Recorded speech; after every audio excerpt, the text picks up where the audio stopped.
ಚಕ್ರಗಳು ನಮ್ಮ ಪ್ರಾಣಶಕ್ತಿಯ ವರ್ತುಲಗಳು. They are centres of pranic energy. ಈ ಚಕ್ರಗಳು ನಮ್ಮ ಪ್ರಾಣಮಯ ಕೋಶದಲ್ಲಿ ಇವೆ. ಎಷ್ಟೋ ಸಂದರ್ಭಗಳಲ್ಲಿ ನಮಗೆ ಸೂಕ್ಷ್ಮ ಶರೀರಗಳು ಇದೆ ಅನ್ನೋದೇ ಗೊತ್ತಿರೋದಿಲ್ಲ. ಅದಕ್ಕೆ ನಾನು ಬೆಳಗ್ಗೆ ಹೇಳಿದ್ದು ಒಂದು ವಿರಜಾ ಮಂತ್ರ. ಏನು ಹೇಳ್ತೇವೆ ನಾವು ವಿರಜಾ ಮಂತ್ರದಲ್ಲಿ? ಓಂ ಅನ್ನಮಯ ಪ್ರಾಣಮಯ ಮನೋಮಯ ವಿಜ್ಞಾನಮಯ ಆನಂದಮಯ ಮೇ ಶುದ್ಧ್ಯಂತಾಂ ಜ್ಯೋತಿರಹಂ ವಿರಜಾ ವಿಪಾಪ್ಮಾ ಭೂಯಾಸಂ ಸ್ವಾಹ. ಇದು ಮಹಾನಾರಾಯಣ ಉಪನಿಷತ್ತಿನಲ್ಲೂ ಇದೆ. ಏನು ಹೇಳುತ್ತೆ ಈ ಉಪನಿಷತ್ತಿನ ವಾಕ್ಯ ಮಂತ್ರ? ಏನು ಹೇಳುತ್ತೆ ಅಂದರೆ, ನಾವು ಬರೀ ಸ್ಥೂಲ ಜೀವಿಗಳಲ್ಲ, ಸ್ಥೂಲ ಶರೀರಗಳಲ್ಲ.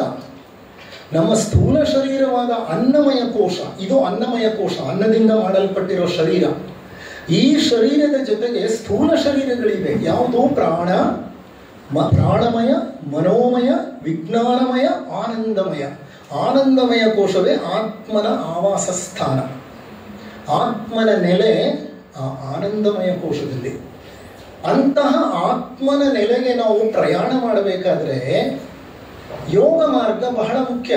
ಅದಕ್ಕೆ ಭಗವದ್ಗೀತೆಯಲ್ಲಿ ಶ್ರೀಕೃಷ್ಣ ಹೇಳ್ತಾನೆ, ಸಾವಿರಾರು ಜನರಲ್ಲಿ ಯಾರೋ ಒಬ್ಬ ವ್ಯಕ್ತಿ ಯೋಗ ಮಾರ್ಗವನ್ನು ಪ್ರವೇಶ ಮಾಡ್ತಾನಪ್ಪ, ಅಂತಹ ನೂರಾರು ಜನರಲ್ಲಿ ಯಾರೋ ಒಬ್ಬರೋ ಇಬ್ಬರೋ ಯೋಗ ಮಾರ್ಗದ ತುದಿಯನ್ನು ತಲುಪ್ತಾರಪ್ಪ ಅಂತ ಹೇಳ್ತಾನಂತ. ಯೋಗ ಅನ್ನೋದು ಅಷ್ಟು ಸುಲಭ ಅಲ್ಲ, ಆದರೆ ಅತ್ಯವಶ್ಯಕ. ಮನುಷ್ಯನ ಅಧ್ಯಾತ್ಮ ಪ್ರಗತಿಗೆ, ಆರೋಗ್ಯ ಅಭಿವೃದ್ಧಿಗೆ ಮತ್ತು ಕ್ರಿಯಾತ್ಮಕ ಜೀವನವನ್ನು ನಡೆಸಲಿಕ್ಕೆ ಯೋಗ ಬಹಳ ಮುಖ್ಯ. ಅದನ್ನೇ ಬೆಳಿಗ್ಗೆಯಿಂದ ವಿವರಿಸ್ತಾ ಬಂದಿತ್ತು. ಈಗ ಈ ಚಕ್ರಗಳ ಬಗ್ಗೆ ನಿಮಗೆ ತಿಳಿಸ್ತಾ ಒಬ್ಬ ವ್ಯಕ್ತಿಯ ಒಂದು ಫೋಟೋನ ನಾನು ನಿಮಗೆ ತೋರಿಸ್ತಾ ಇದ್ದೇನೆ. ಈ ವ್ಯಕ್ತಿ ನೋಡಿ, ಯುವಕನಾತ. ಮೊದಲನೇ ಇಮೇಜಲ್ಲಿ ಒಬ್ಬ ಮಧ್ಯ ವಯಸ್ಕನಾಗಿ ಕಾಣ್ತಾನೆ. ಎರಡನೇ ಇಮೇಜ್ನಲ್ಲಿ ಇಡೀ ವೃದ್ಧಾಪ್ಯದಲ್ಲಿದ್ದಾನೆ ಆತ. ಆತನ ಹೆಸರು ಲೀ ಚೆಂಗ್ ಯುಯೆನ್ ಅಂತ. ಈ ಲೀ ಚೆಂಗ್ ಯುಯೆನ್ ಅನ್ನುವಂಥವನು ಒಬ್ಬ ಜಪಾನ್ ದೇಶದ ಹರ್ಬಲಿಸ್ಟ್, ಮೂಲಿಕಾ ಶಾಸ್ತ್ರಜ್ಞ. ಅವನು ಹುಟ್ಟಿದ್ದು 1677ರಲ್ಲಿ, ಮರಣ ಹೊಂದಿದ್ದು 1933ರಲ್ಲಿ. 256 ವರ್ಷಗಳ ಕಾಲ ಸಕ್ರಿಯ ಜೀವನವನ್ನು ನಡೆಸ್ತಾನೆ. ಆತನ ಆರೋಗ್ಯ ಬಹಳ ಚೆನ್ನಾಗಿರುತ್ತೆ. ಆತ ಸಾಕಷ್ಟು ಸಾಧನೆಯಲ್ಲಿ ತೊಡಗಿರ್ತಾನೆ. 256 ವರ್ಷಗಳ ಕಾಲ ಬದುಕಿರ್ತಾನೆ. ಶ್ರೀಕೃಷ್ಣ ಪರಮಾತ್ಮ ಕೂಡ ಬದುಕಲಿಲ್ಲ. ಮಹಾಭಾರತ ಯುದ್ಧ ನಡೆದಾಗ ಶ್ರೀಕೃಷ್ಣನಿಗೆ ವಯಸ್ಸೆಷ್ಟು ಗೊತ್ತಾ? 80 ವರ್ಷ. 80 years old. Shrikrishna becomes the charioteer for Arjuna. ಈತ 256 ವರ್ಷಗಳ ಕಾಲ ಹೇಗೆ ಬದುಕಿದ? ಅದು ರೋಗದಿಂದ ವಿಲವಿಲ ಒದ್ದಾಡ್ತಾ ಬದುಕಲಿಲ್ಲ, ಸಕ್ರಿಯವಾಗಿ ಬದುಕಿದ. ಕೊನೆಯ ಉಸಿರಿರೋ ತನಕನೂ ಈ ಸಮಾಜಕ್ಕೆ, ಈ ಸಮುದಾಯಕ್ಕೆ ಏನು ಕೊಡಬೇಕು ಅದನ್ನು ಕೊಡ್ತಾ productive life he led. How did he live so long? ಅಷ್ಟು ದೀರ್ಘಾಯಸ್ಸು, ಆರೋಗ್ಯದಿಂದ ಕೂಡಿದ ಆಯಸ್ಸು ಆತನಿಗೆ ಹೇಗೆ ಸಿಕ್ತು? He used to consume lot of herbs. ಆತನ ಡಯಟ್ ಏನು ಗೊತ್ತಾ? ಹಲವಾರು ಗಿಡಮೂಲಿಕೆಗಳು, ಸಸ್ಯಜನ್ಯ ಪದಾರ್ಥಗಳು. ಆತ ಎಂದೂ ಮಾಂಸಾಹಾರವನ್ನು ತಗೊಳ್ಳೇ ಇಲ್ಲ. ಹಿತಮಿತವಾದಂಥ ಜೀವನ, ಹಿತಮಿತವಾದಂಥ ಆಹಾರ. ಯುಕ್ತ ಆಹಾರ ವಿಹಾರಸ್ಯ ಕೇಳಿದಿರಲ್ವಾ? ಯುಕ್ತ ಚೇಷ್ಟಸ್ಯ ಕರ್ಮಸು ಭಗವದ್ಗೀತೆ. ಅದರ ಭಗವದ್ಗೀತೆಯಲ್ಲಿ ಶ್ರೀಕೃಷ್ಣ ಹೇಳ್ತಾನೆ, ಯುಕ್ತವಾದ ಆಹಾರ, ಯುಕ್ತವಾದ ವಿಹಾರ, ಯುಕ್ತವಾದ ಕೆಲಸ ಕಾರ್ಯಗಳು ಮಾಡ್ತಾ ಇರೋ, ಆಗ ನಿನ್ನ ಆರೋಗ್ಯವನ್ನು ನಾನು ನೋಡ್ಕೊಳ್ತೇನೆ ಅಂತ. ಅಂದರೆ ಆತ ಅಂತಹ ಸರಳ ಜೀವನ ನಡೆಸ್ದ. ಎರಡನೇದು, he use to regularly meditate. ಪ್ರತಿನಿತ್ಯ ಧ್ಯಾನದಲ್ಲಿ ಬಹಳಷ್ಟು ಸಮಯವನ್ನು ಕಳೀತಾ ಇದ್ದ, ಬಹಳಷ್ಟು ಸಮಯವನ್ನ. ಹಾಗಾದರೆ ನಾವು ಯಾಕೆ ಇಷ್ಟು ದೀರ್ಘ ಜೀವನವನ್ನ, ಪ್ರೊಡಕ್ಟಿವ್ ಅಥವಾ ಕ್ರಿಯಾತ್ಮಕ ಜೀವನವನ್ನು ನಾವು ಯಾಕೆ ನಡೆಸಲಿಕ್ಕಾಗಲ್ಲ? 50, 60, 70 ವರ್ಷಕ್ಕೆ ನಮ್ಮಲ್ಲಿ ದೌರ್ಬಲ್ಯ, ನಿಶ್ಶಕ್ತಿ, ಪ್ರಪಂಚದಲ್ಲಿ ಆಸಕ್ತಿ ಕಡಿಮೆ, ಸೇವಾ ಕಾರ್ಯದಲ್ಲಿ ಆಸಕ್ತಿ ಕಡಿಮೆ.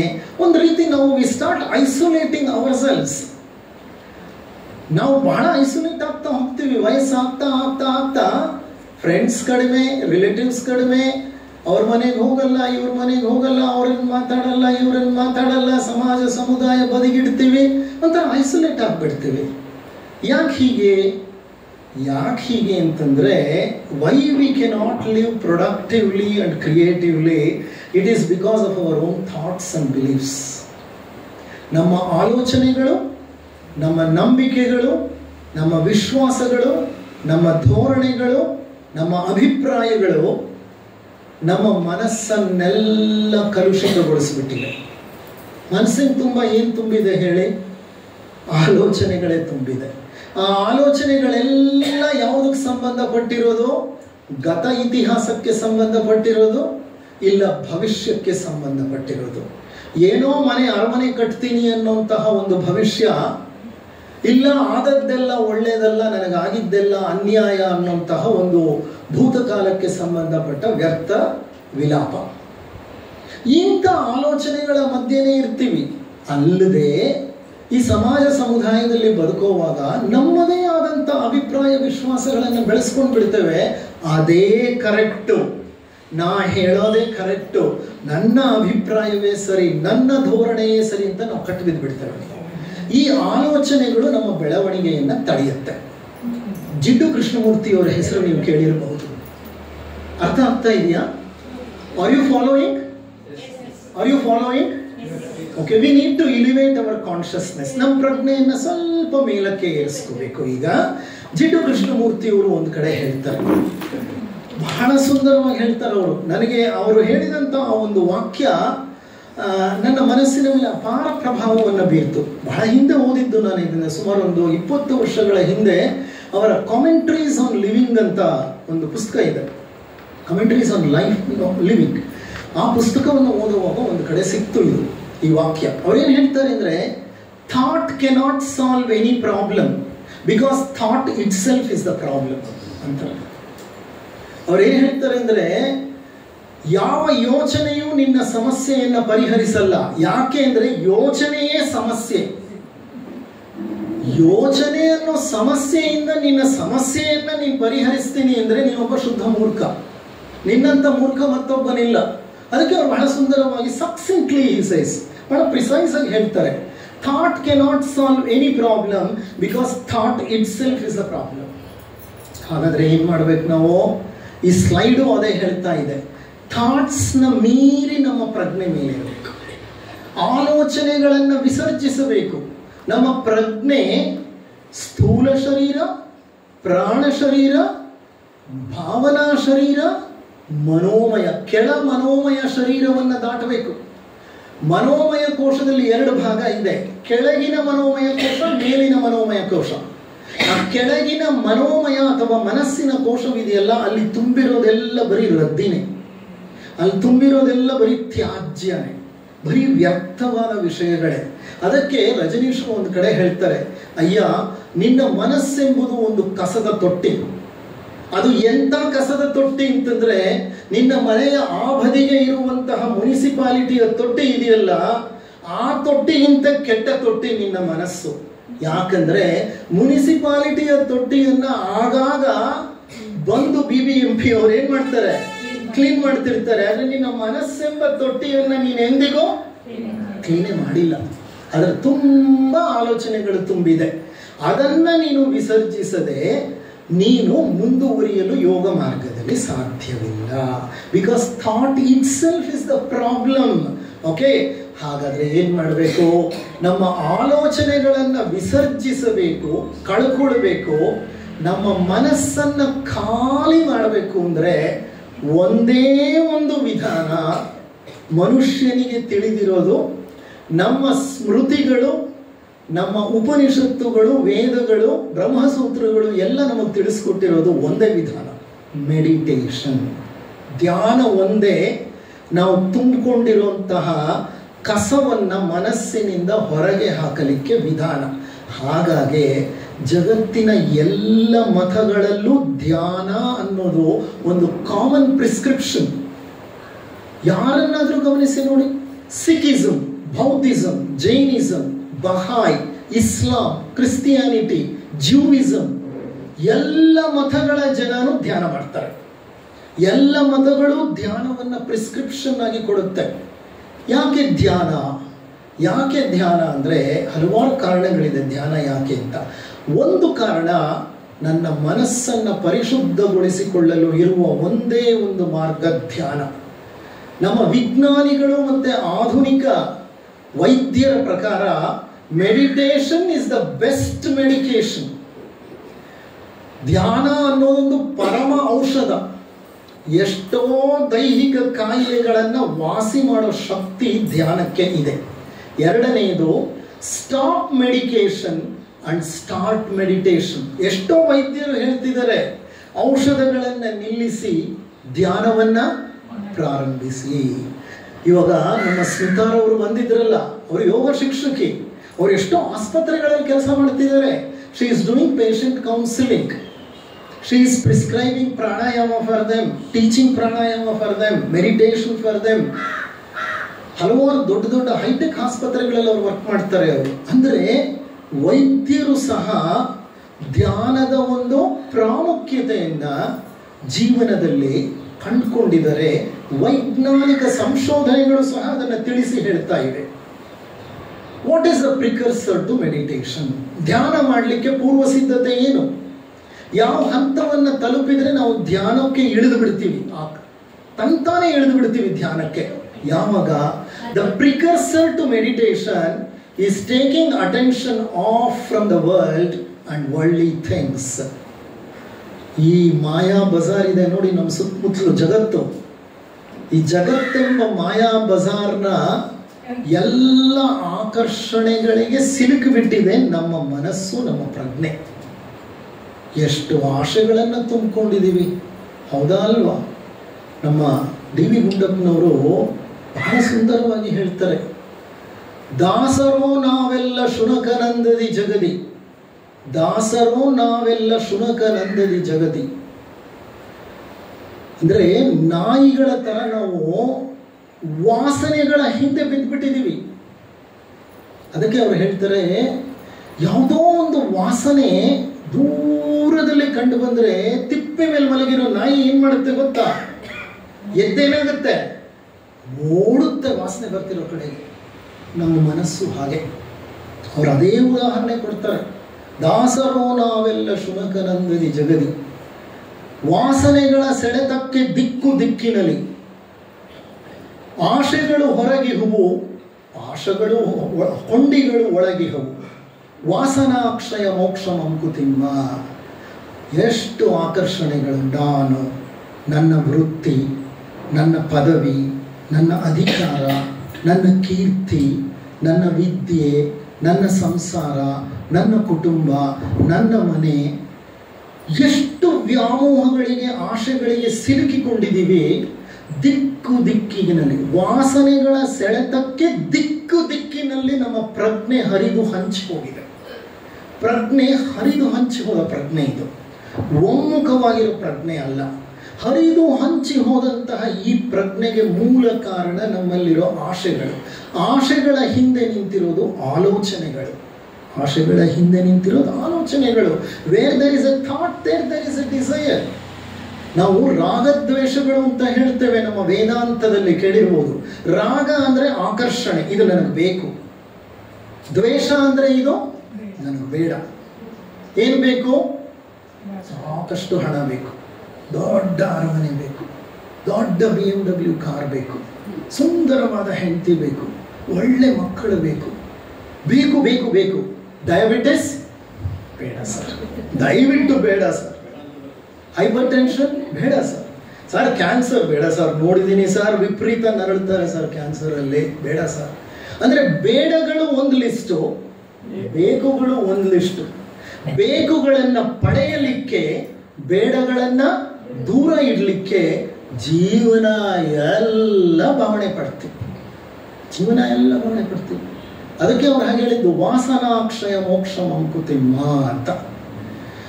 ಜೀವನ ಮುಗಿಯೋ ತನಕ ಈ ರೀತಿ ಆಶೆಗಳನ್ನ, ಆಲೋಚನೆಗಳನ್ನ ಶೇಖರಿಸ್ತಾ ಹೋಗ್ತೀವಿ. ಒಂದ್ ಕಡೆ ಮರಳ ಮುನಿಯನ ಕಗ್ಗದಲ್ಲಿ ಅವ್ರು ಬಹಳ ಸುಂದರವಾಗಿ ಹೇಳ್ತಾರೆ. ಏನ್ ಹೇಳ್ತಾರೆ ಗೊತ್ತಾ ಅವರು? ಬೆತ್ತಲೆಯೇ ನೀನ್ ಬಂದೆ, ಬೆತ್ತಲೆಯೇ ನೀನ್ ಪೋಪೆ, ವಸ್ತ್ರ ವೇಷಗಳೆಲ್ಲ ನಡುವೆ 4 ದಿನ, ಚಟ್ಟಕ್ಕೆ ನಿನ್ನ ನೇರಿಪ ಮುನ್ನ, ನೀನಾಗಿ ಕಿತ್ತೆಸೆಯೋ ಕಂತೆಗಳ ಮರುಳ ಮುನಿಯ. ವಾ ವಾ ವಾ ವಾ, ವಾಟರ್ ಡಿ ವಿ ಗುಂಡಪ್ಪ. ಅವ್ರು ಪರಿಹಾರ ಕೊಡದೇ ಇರೋ ಸಮಸ್ಯೆನೇ ಇಲ್ಲ. ಅವರ ಆಧುನಿಕ ಭಗವದ್ಗೀತೆ ಅಂತ ಹೇಳಬೇಕು ಅವರ ಮಂಕುತಿಮ್ಮನ ಕಗ್ಗ. ಅವರು ಮರಳುಮುನಿಯ ಕಗ್ಗದಲ್ಲಿ ಏನ್ ಹೇಳ್ತಿದ್ದಾರೆ? ಬೆತ್ತಲೆಯೇ ನೀನ್ ಬಂದೆ, ಬೆತ್ತಲೆಯೇ ನೀನ್ ಪೋಪೆ, ನೀ ಬಂದದ್ದು ಬೆತ್ತಲೇನೆ, ಹೋಗೋದು ಬೆತ್ತಲೇನೆ, ನೀನೇನು ಮಾಡಿದ್ರು ನಿನಗೆ ವಸ್ತ್ರ ವೇಷ ಎಲ್ಲ ತೊಡಿಸಿ ಯಾರೂ ಕರ್ಕೊಂಡು ಬರಲಿಲ್ಲ, ನೀನು ಕರ್ಕೊಂಡು ಸ್ಮಶಾನಕ್ಕೂ ಬಿಡಲ್ಲ, ಎಲ್ಲ ಕಿತ್ತೆಸದೆ ಬಿಡೋದು ನಿನ್ನನ್ನು. ಬೆತ್ತಲೆಯೇ ನೀನ್ ಬಂದೆ, ಬೆತ್ತಲೆಯೇ ನೀನ್ ಪೋಪೆ, ವಸ್ತ್ರ ವೇಷಗಳೆಲ್ಲ ನಡುವೆ 4 ದಿನ. ನೀನು ಹಾಕೊಳ್ಳೋ ವಸ್ತ್ರಗಳು, ನೀನು ಆಡೋ ವೇಷಗಳೆಲ್ಲ ಮಧ್ಯದಲ್ಲಿ ಕೆಲವು ದಿವಸ, ಯಾರಿಗೋ ತಂದೆ, ಯಾರಿಗೋ ತಮ್ಮ, ಯಾರಿಗೋ ಅಣ್ಣ, ಮತ್ತಾರಿಗೋ ಚಿಕ್ಕಪ್ಪ, ಇನ್ಯಾರಿಗೋ ವೈದ್ಯ, ಮತ್ತಾರಿಗೋ ಒಬ್ಬ ಟೀಚರು, ಇನ್ಯಾರಿಗೋ ಒಬ್ಬ ಬಂಧು. ಇದೆಲ್ಲ ನಾಟಕಗಳು ನಾವು ಆಡ್ತಿರೋದು. ಲೌಕಿಕದಲ್ಲಿ ನಾವು ಕಟ್ಕೊಂಡಿರುವಂಥ ಸಂಬಂಧಗಳು ಇವು. ಅದಕ್ಕೆ ಅವ್ರೇನು ಹೇಳ್ತಾರೆ? ವಸ್ತ್ರವೇಷಗಳೆಲ್ಲ ನಡುವೆ 4 ದಿನ. ನಾ ಸತ್ತ ನಂತರ ಯಾರೂ ನನ್ನನ್ನು ಹೆಸರಿಟ್ಟು ಹೇಳಲ್ಲ, ನಾಗೇಶ್ನ ಕರ್ಕೊಂಡು ಬಂದಿದ್ದಾರೆ ಅಂತ ಹೇಳಲ್ಲ, ಹೆಣ ಬಂದಿದೆ ಮನೆ ಮುಂದೆ ಅಂತಾರೆ ಅಷ್ಟೆ. ಆ ಹೆಣಕ್ಕೆ ಯಾವ ಹೆಸರು ಇರಲ್ಲ. ವಸ್ತ್ರವೇಷಗಳೆಲ್ಲ ನಡುವೆ 4 ದಿನ, ಚಟ್ಟಕ್ಕೆ ನಿನ್ನ ನೇರಿಪ ಮುನ್ನ. ನಿನ್ನನ್ನು ಒಂದಲ್ಲ ಒಂದು ದಿವಸ ಚಟ್ಟಕ್ಕೆ ಹತ್ತಿಸ್ತಾರಪ್ಪ. ಆ ಚಟ್ಟಕ್ಕೆ ಹತ್ತಿಸೋ ಮೊದಲು ನೀನಾಗಿ ಕಿತ್ತೆಸೆಯೋ ಕಂತೆಗಳ ಮರುಳ ಮುನಿಯ. ನೀನು ಮಾಡ್ಕೊಂಡಿರುವಂಥ ವ್ಯಾಮೋಹಗಳ ಒಂದು ಕಂತೆಗಳಿದೆಯಲ್ಲ, ಅದನ್ನು ಕಿತ್ತು ಬಿಸಾಕು. ಅದನ್ನೇ ಈ ಸ್ಲೈಡ್ ಹೇಳ್ತಿರೋದು. ಫಸ್ಟ್ ಪಾಯಿಂಟ್ ಏನು ಹೇಳ್ತಿದೆ? Take attention off from the world and worldly things. ಈ ಪ್ರಾಪಂಚಿಕ ವಿಷಯಗಳು, ವಸ್ತುಗಳ ಮೇಲೆ ನೀನು ಯಾವ ಒಂದು ಗಮನವನ್ನ, ಆಕರ್ಷಣೆಯನ್ನ ಬೆಳೆಸ್ಕೊಂಡಿದೆಯೋ ಅದನ್ನೆಲ್ಲ ಕಿತ್ತು ಬಿಸಾಕು. ಹೇಗೆ ಕಿತ್ತು ಬಿಸಾಕೋದು ಸರ್? ಏನು ಅಷ್ಟು ಸುಲಭನಾ? ನಮ್ಮಪ್ಪ ಸರ್, ನಮ್ಮಮ್ಮ ಸರ್, ನನ್ನ ಹೆಂಡತಿ, ನನ್ನ ಮಕ್ಕಳು. ಹೌದು, ಈ ವ್ಯಾಮೋಹಗಳು ಇರಲಿ. ಆ ವ್ಯಾಮೋಹ ಪ್ರೇಮದ ಸ್ವರೂಪದಲ್ಲಿರಲಿ, ಅದು ವ್ಯಾಮೋಹವಾಗದೇ ಇರಲಿ. ನನ್ನ ಹೆಂಡತಿ ಮೇಲೆ ನನಗೆ ಪ್ರೇಮ ಇದೆ, ಆದರೆ ನನಗೆ ಪ್ರೇಮ ಇದೆ ಅಂತ ಒಂದು ದಿವಸ ಅವಳು ಇರಲ್ಲ ಅಂತಂದ್ರೆ ನಾನು ಇರೋಕ್ಕಾಗಲ್ಲ, ಅಲ್ಲಿಗೆ ಮುಗೀತು, ಅದು ವ್ಯಾಮೋಹ. ನನ್ನ ಮಗ, ನಾನು ಕಳಿಸಲ್ಲ ಸರ್ ಅಮೇರಿಕಾಗೆ, ಅವ್ರು ಏನಾದರೂ ಹೇಳಿ ಕಳಿಸಲ್ಲ ಸರ್, ಹಿಂಸರ್ ಕಳಿಸ್ಲಿ ನಾನು ನನ್ನ ಮಗನ್ನ, ಅದು ವ್ಯಾಮೋಹ, ಅದು ಪ್ರೇಮ ಅಲ್ಲ. ಪ್ರೇಮ ಇರೋ ಜಾಗದಲ್ಲಿ ಆ ರೀತಿ ಅಟ್ಯಾಚ್ಮೆಂಟ್ ಇರೋದಿಲ್ಲ. ಅದಕ್ಕೆ ಯಾರು ನನಗೆ ಒಂದ್ಸಲಿ ವಾಟ್ಸಪ್ನಲ್ಲಿ ಬಹಳ ಸುಂದರವಾದ ವಾಕ್ಯ ಕಳಿಸಿದ್ರು. ಅವ್ರ ಸ್ಟೇಟಸ್, ಅದು ಸ್ಟೇಟಸಲ್ಲಿ ಏನಿತ್ತು ಗೊತ್ತಾ? Connected to everything, detached from everything. Connected to everything, ಎಲ್ಲದರ ಜೊತೆ ಕನೆಕ್ಷನ್ ಇದೆ. ಡಿಟ್ಯಾಚ್ ಟು ಎವ್ರಿಥಿಂಗ್, ಯಾವುದ್ರ ಜೊತೆಲೂ ಅಟ್ಯಾಚ್ಮೆಂಟ್ ಇಲ್ಲ. ಅಂತ ಜೀವನ ನಡೆಸಬೇಕು. ಅದನ್ನೇ ಅದು ಮುಖ್ಯವಾಗಿ ಇಲ್ಲಿ ಹೇಳ್ತಾ ಇರೋದು. ಯಾವಾಗ ನಾವು ಪ್ರಾಪಂಚಿಕತೆಯನ್ನು ಕಡಿಮೆ ಮಾಡ್ಕೊಳ್ತೀವೋ ಆಗೇನಾಗತ್ತೆ? ಪ್ರತ್ಯಾಹಾರದ ಕಡೆ ನಮ್ಮ ಮನಸ್ಸು, ನಮ್ಮ ಒಲವು ಹೋಗುತ್ತೆ. ಪ್ರತ್ಯಾಹಾರದ ಕಡೆ ಮನಸ್ಸು ಹೋದಾಗ ನಮ್ಮ ಮನಸ್ಸಿನ ಶಕ್ತಿ ಬಹಳ ಹೆಚ್ಚಾಗುತ್ತೆ. ಮ್ಯಾಡಮ್ ಬ್ಲಾವೆಟ್ಸ್ಕಿ ಇವರು ಶೀಸ್ ಅ ರಷ್ಯನ್ ಲೇಡಿ. ಅವರು ನಮ್ಮ ಥಿಯೋಸಾಫಿಕಲ್ ಸೊಸೈಟಿಯ ಒಬ್ಬ ಧುರೀಣರು, ಸ್ಥಾಪಕರು, ಮಹಾನ್ ಮೇಧಾವಿ. ಸೀಕ್ರೆಟ್ ಡಾಕ್ಟ್ರಿನ್ ಅನ್ನುವಂತಹ ಒಂದು ಸುಂದರ ಗ್ರಂಥವನ್ನು ಬರೆದಿದ್ದಾರೆ. ಎಷ್ಟು ದೊಡ್ಡ ಗ್ರಂಥ ಅದು! ಅದು ವಿಶ್ವ ಸೃಷ್ಟಿ, ಮಾನವ ಸೃಷ್ಟಿಗೆ ಸಂಬಂಧಪಟ್ಟ ಹಾಗೆ 2 ಎಡಿಷನ್ಸ್ ಇದೆ. ಅವರ ಆ ಗ್ರಂಥಗಳನ್ನು ಆಲ್ಬರ್ಟ್ ಐನ್ಸ್ಟೈನ್ ತನ್ನ ಟೇಬಲ್ ಮೇಲೆ ರೆಫರೆನ್ಸ್ ಬುಕ್ ಆಗಿ ಇಟ್ಕೊಂಡಿರ್ತಿದ್ದ ಯಾವಾಗಲೂ. ಹಿ cherished the books of madam ಬ್ಲಾವೆಟ್ಸ್ಕಿ. ಅವ್ರು ಏನು ಹೇಳ್ತಾರೆ ನೋಡಿ: when the individual consciousness is turned inwards, A conjunction of ಮನಸ್ ಅಂಡ್ ಬುದ್ಧಿ ಟೇಕ್ಸ್ ಪ್ಲೇಸ್. ಯಾವಾಗ ಒಬ್ಬ ವ್ಯಕ್ತಿಯ ಪ್ರಜ್ಞೆ ಒಳಮುಖ ಆಳವಾಗಿ ಹೋಗುತ್ತೋ ಆವಾಗ ಆತನ ಮನಸ್ಸು ಬುದ್ಧಿಯ ಜೊತೆ ಬೆರೆತು ಬಿಡುತ್ತೆ. ಬುದ್ಧಿ ಅಂದರೆ ಏನು? ನಾವು ಸಾಮಾನ್ಯವಾಗಿ ಹೇಳ್ತೀವಲ್ಲ ಬುದ್ಧಿ, ಅದಲ್ಲ. ನಾನು ಇಲ್ಲಿ ಬಳಸ್ತಾ ಇರೋ ಬುದ್ಧಿ ಅನ್ನೋ ಪದದ ಅರ್ಥ ಏನು ಅಂತಂದ್ರೆ ಧೀಶಕ್ತಿ. ನಾವು ಗಾಯತ್ರಿ ಮಂತ್ರದಲ್ಲಿ ಏನು ಹೇಳ್ತೀವಿ? ಧಿಯೋ ಯೋ ನಃ ಪ್ರಚೋದಯಾತ್. ಧೀಶಕ್ತಿಯನ್ನ ಪ್ರಚೋದನೆ ಮಾಡು ಸೂರ್ಯದೇವ, ಗಾಯತ್ರಿ ದೇವಿ ಅಂತ ಬೇಡ್ಕೊಳ್ತೀವಿ. ಆ ಧೀಶಕ್ತಿ ಇದೆಯಲ್ಲ, ಅದು ನಮ್ಮ ವಿಜ್ಞಾನಮಯ ಕೋಶಕ್ಕೆ ಸಂಬಂಧಪಟ್ಟಿದ್ದು. ಅಂತ ಧೀಶಕ್ತಿಯ ಜೊತೆ ನಮ್ಮ ಮನಸ್ಸು ಸಂಯೋಜನೆ ಹೊಂದತ್ತೆ. ಹೇಗೆ ಸಂಯೋಜನೆ ಹೊಂದತ್ತೆ? ಮನಸ್ಸು ಖಾಲಿ ಆಗ್ತಾ ಇರುತ್ತೆ. ಆ ಮನಸ್ಸಿಗೆ ಪ್ರಾಪಂಚಿಕತೆಯ ಒಂದು ಆಕರ್ಷಣೆ ಇಲ್ಲ, ಸಾಕಷ್ಟು ಖಾಲಿಯಾಗಿದೆ, ಬೆಳೆದಿದೆ, ವಿಸ್ತರಿಸಿದೆ. ಅದು ಬುದ್ಧಿ ಕ್ಷೇತ್ರವನ್ನು ತಲುಪುತ್ತೆ. ನೋಡಿ, ಇದು ಒಂದು ಸುಂದರವಾದಂತಹ ಒಂದು ಸ್ಲೈಡ್. ಈ ಸ್ಲೈಡಲ್ಲಿ ನಾನು ಮನಸ್ಸನ್ನು ವಿವರಿಸ್ತಾ ಇದ್ದೀನಿ. ಮನಸ್ಸನ್ನು ಒಂದು ತ್ರಿಕೋನವಾಗಿ ನೀಡಿದ್ದಾರೆ ಇಲ್ಲಿ. ಮನಸ್ಸಿನ ಮೇಲ್ತುದಿ ಇದೆಯಲ್ಲ, ಅದು 5%. ಆ 5% ಮನಸ್ಸು ಯಾವುದು ಗೊತ್ತಾ? ನಾವು ಪ್ರತಿನಿತ್ಯ ಹಗಲು ರಾತ್ರಿ ಬಳಸ್ತಿರೋ ಮನಸ್ಸು. ಯಾವ ಮನಸ್ಸದು? Conscious mind. ಅಂದ್ರೆ ವ್ಯಕ್ತ ಪ್ರಜ್ಞೆ, ವ್ಯಕ್ತ ಮನಸ್ಸು. ವ್ಯಕ್ತ ಮನಸ್ಸು ಯಾವುದು? ಯಾವಾಗಲೂ ಆಲೋಚನೆ ಮಾಡ್ತಾ ಇರೋದು, ಭಾವನೆಗಳಲ್ಲಿ ಮುಳುಗಿರೋದು, ಕೆಲಸಗಳಲ್ಲಿ ತೊಡಕೊಂಡಿರೋದು, ಯಾವಾಗಲೂ ವಟ ವಟ ವಟ ವಟ ವಟ ಅಂತಿರುತ್ತಲ್ಲ. ಮನವೊಂದು ಮರ್ಕಟವಯ್ಯ. ಮನಸ್ಸು ಒಂದು ಮಂಗನ ಹಾಗೆ. ಆ ಮನಸ್ಸು 5% ಅಷ್ಟೇ. ಮನಸ್ಸು ಅನ್ನೋದು ವಿಶಾಲವಾದ ಬಯಲು. ಅದು ವ್ಯಕ್ತ ಮನಸ್ಸು 5%. ಸದಾ ವಿಶ್ಲೇಷಣೆ ಮಾಡ್ತಾ ಇರುತ್ತೆ. ಯಾರನ್ನು ನೋಡಿದ್ರು, ಏನನ್ನು ನೋಡಿದ್ರು ಅದರ ಬಗ್ಗೆ ಒಂದು ಕಾಮೆಂಟ್ ಕೊಡ್ತಾನೆ ಇರುತ್ತೆ, ಒಂದು ಅಭಿಪ್ರಾಯ ಹೇಳ್ತಾನೆ ಇರುತ್ತೆ. ಓಕೆ, ವಿಮರ್ಶೆ ಮಾಡ್ತಾನೆ ಇರುತ್ತೆ. ಅಂತ ಮನಸ್ಸು 5%. ನಾವು ಅಲ್ಲೇ ಕೆಲಸ ಮಾಡೋದು. ಸದಾ ನಾವು ಅದೇ ಮನಸ್ಸಿನಲ್ಲೇ ಇರ್ತೀವಿ, ವಿಶ್ಲೇಷಣೆ ಮಾಡ್ತಾ ಜೀವನ ಕಳೆದು ಬಿಡ್ತೀವಿ.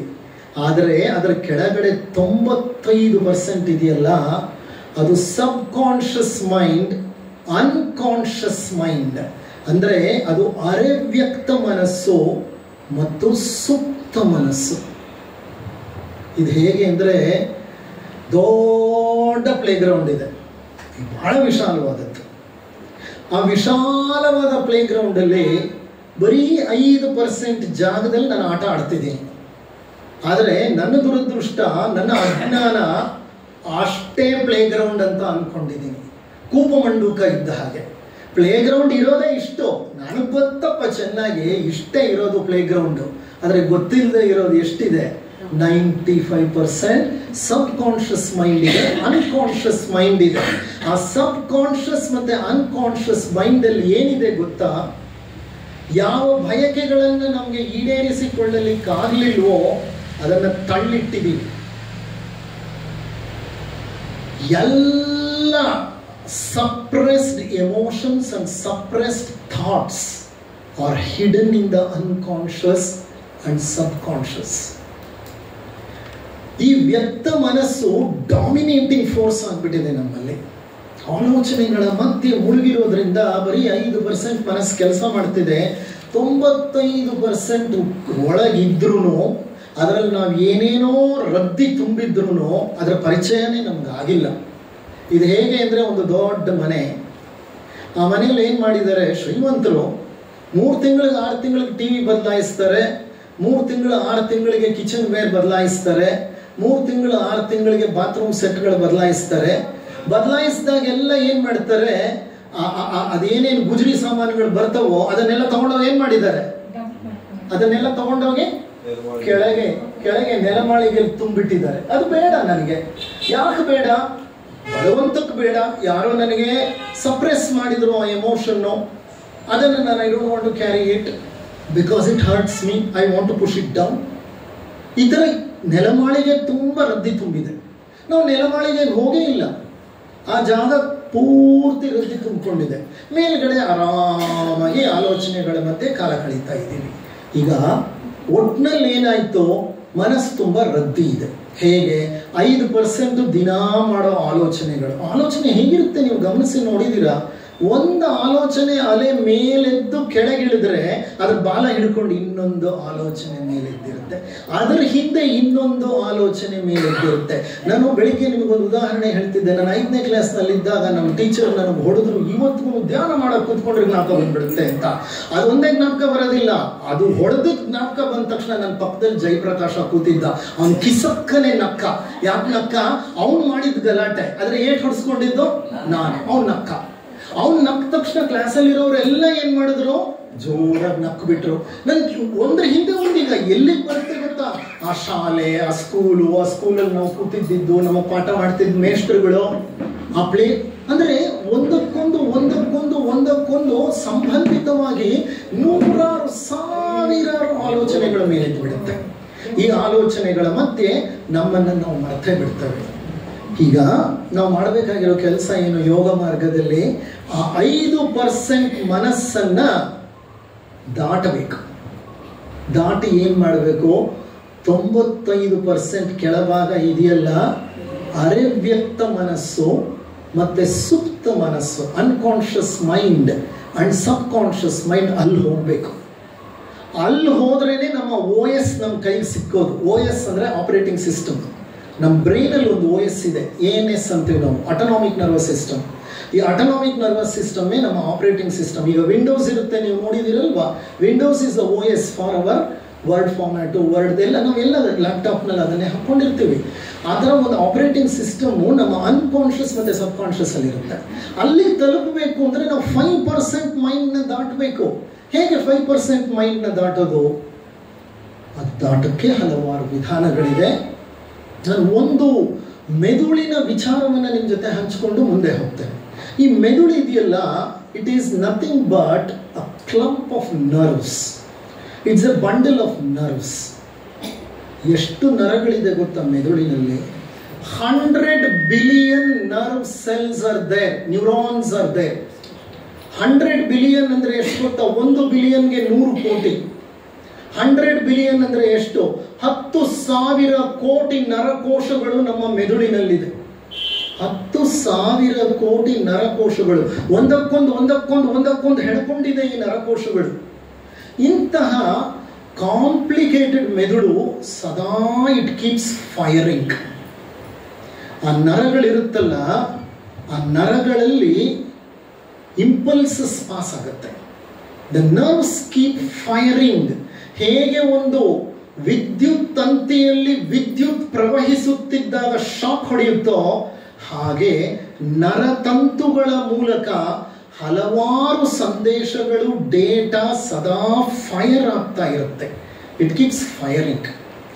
ಅಂದರೆ ಮೆದುಳು ಸದಾ ಕೆಲಸದಲ್ಲಿರುತ್ತೆ. ರಾತ್ರಿ ಮಲಗಿ ನಿದ್ರೆ ಮಾಡುವಾಗ ಸಹ ಕೆಲಸ ಮಾಡ್ತಿರುತ್ತೆ. ಹೇಗೆ ಕೆಲಸ ಮಾಡ್ತಿರುತ್ತೆ? ಸ್ವಪ್ನ. ಅದಕ್ಕೆ ನಾವು ಹೇಳೋದು, ನಮ್ಮದು ಸ್ವಪ್ನ ಅನ್ನೋದು ಒಂದು ಸ್ಥಿತಿ. ಓಕೆ, ಎಚ್ಚರದ ಸ್ಥಿತಿ, ಸ್ವಪ್ನದ ಸ್ಥಿತಿ ಅಂತ ನಾವು ಹೇಳ್ತೇವೆ. ಈ ಸ್ವಪ್ನ ಸ್ಥಿತಿಯಲ್ಲಿ ಸಹ ಮೆದುಳು ಕೆಲಸ ಮಾಡ್ತಾ ಇರುತ್ತೆ. ಆಳ ನಿದ್ರೆಗೆ ಹೋದಾಗ ಸಹ ಮೆದುಳು ಸ್ವಲ್ಪ ಕಡಿಮೆ ಮಾಡಿಕೊಂಡ್ರು ಕೆಲಸ, ಆಟೋನಾಮಿಕ್ ನರ್ವಸ್ ಸಿಸ್ಟಮ್ ವರ್ಕ್ ಮಾಡಲೇಬೇಕು. ಅದು ವರ್ಕ್ ಮಾಡಲಿಲ್ಲ ಅಂದರೆ ಹಾರ್ಟ್ ನಿಂತು ಹೋಗುತ್ತೆ.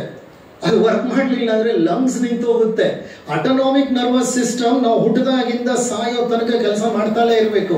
ಹೇಗೆ ಹೃದಯ ಕೆಲಸ ಮಾಡ್ತಿರುತ್ತೋ ಹಾಗೆ ಅದು ANS ಕೆಲಸ ಮಾಡ್ತಾಲೇ ಇರಬೇಕು.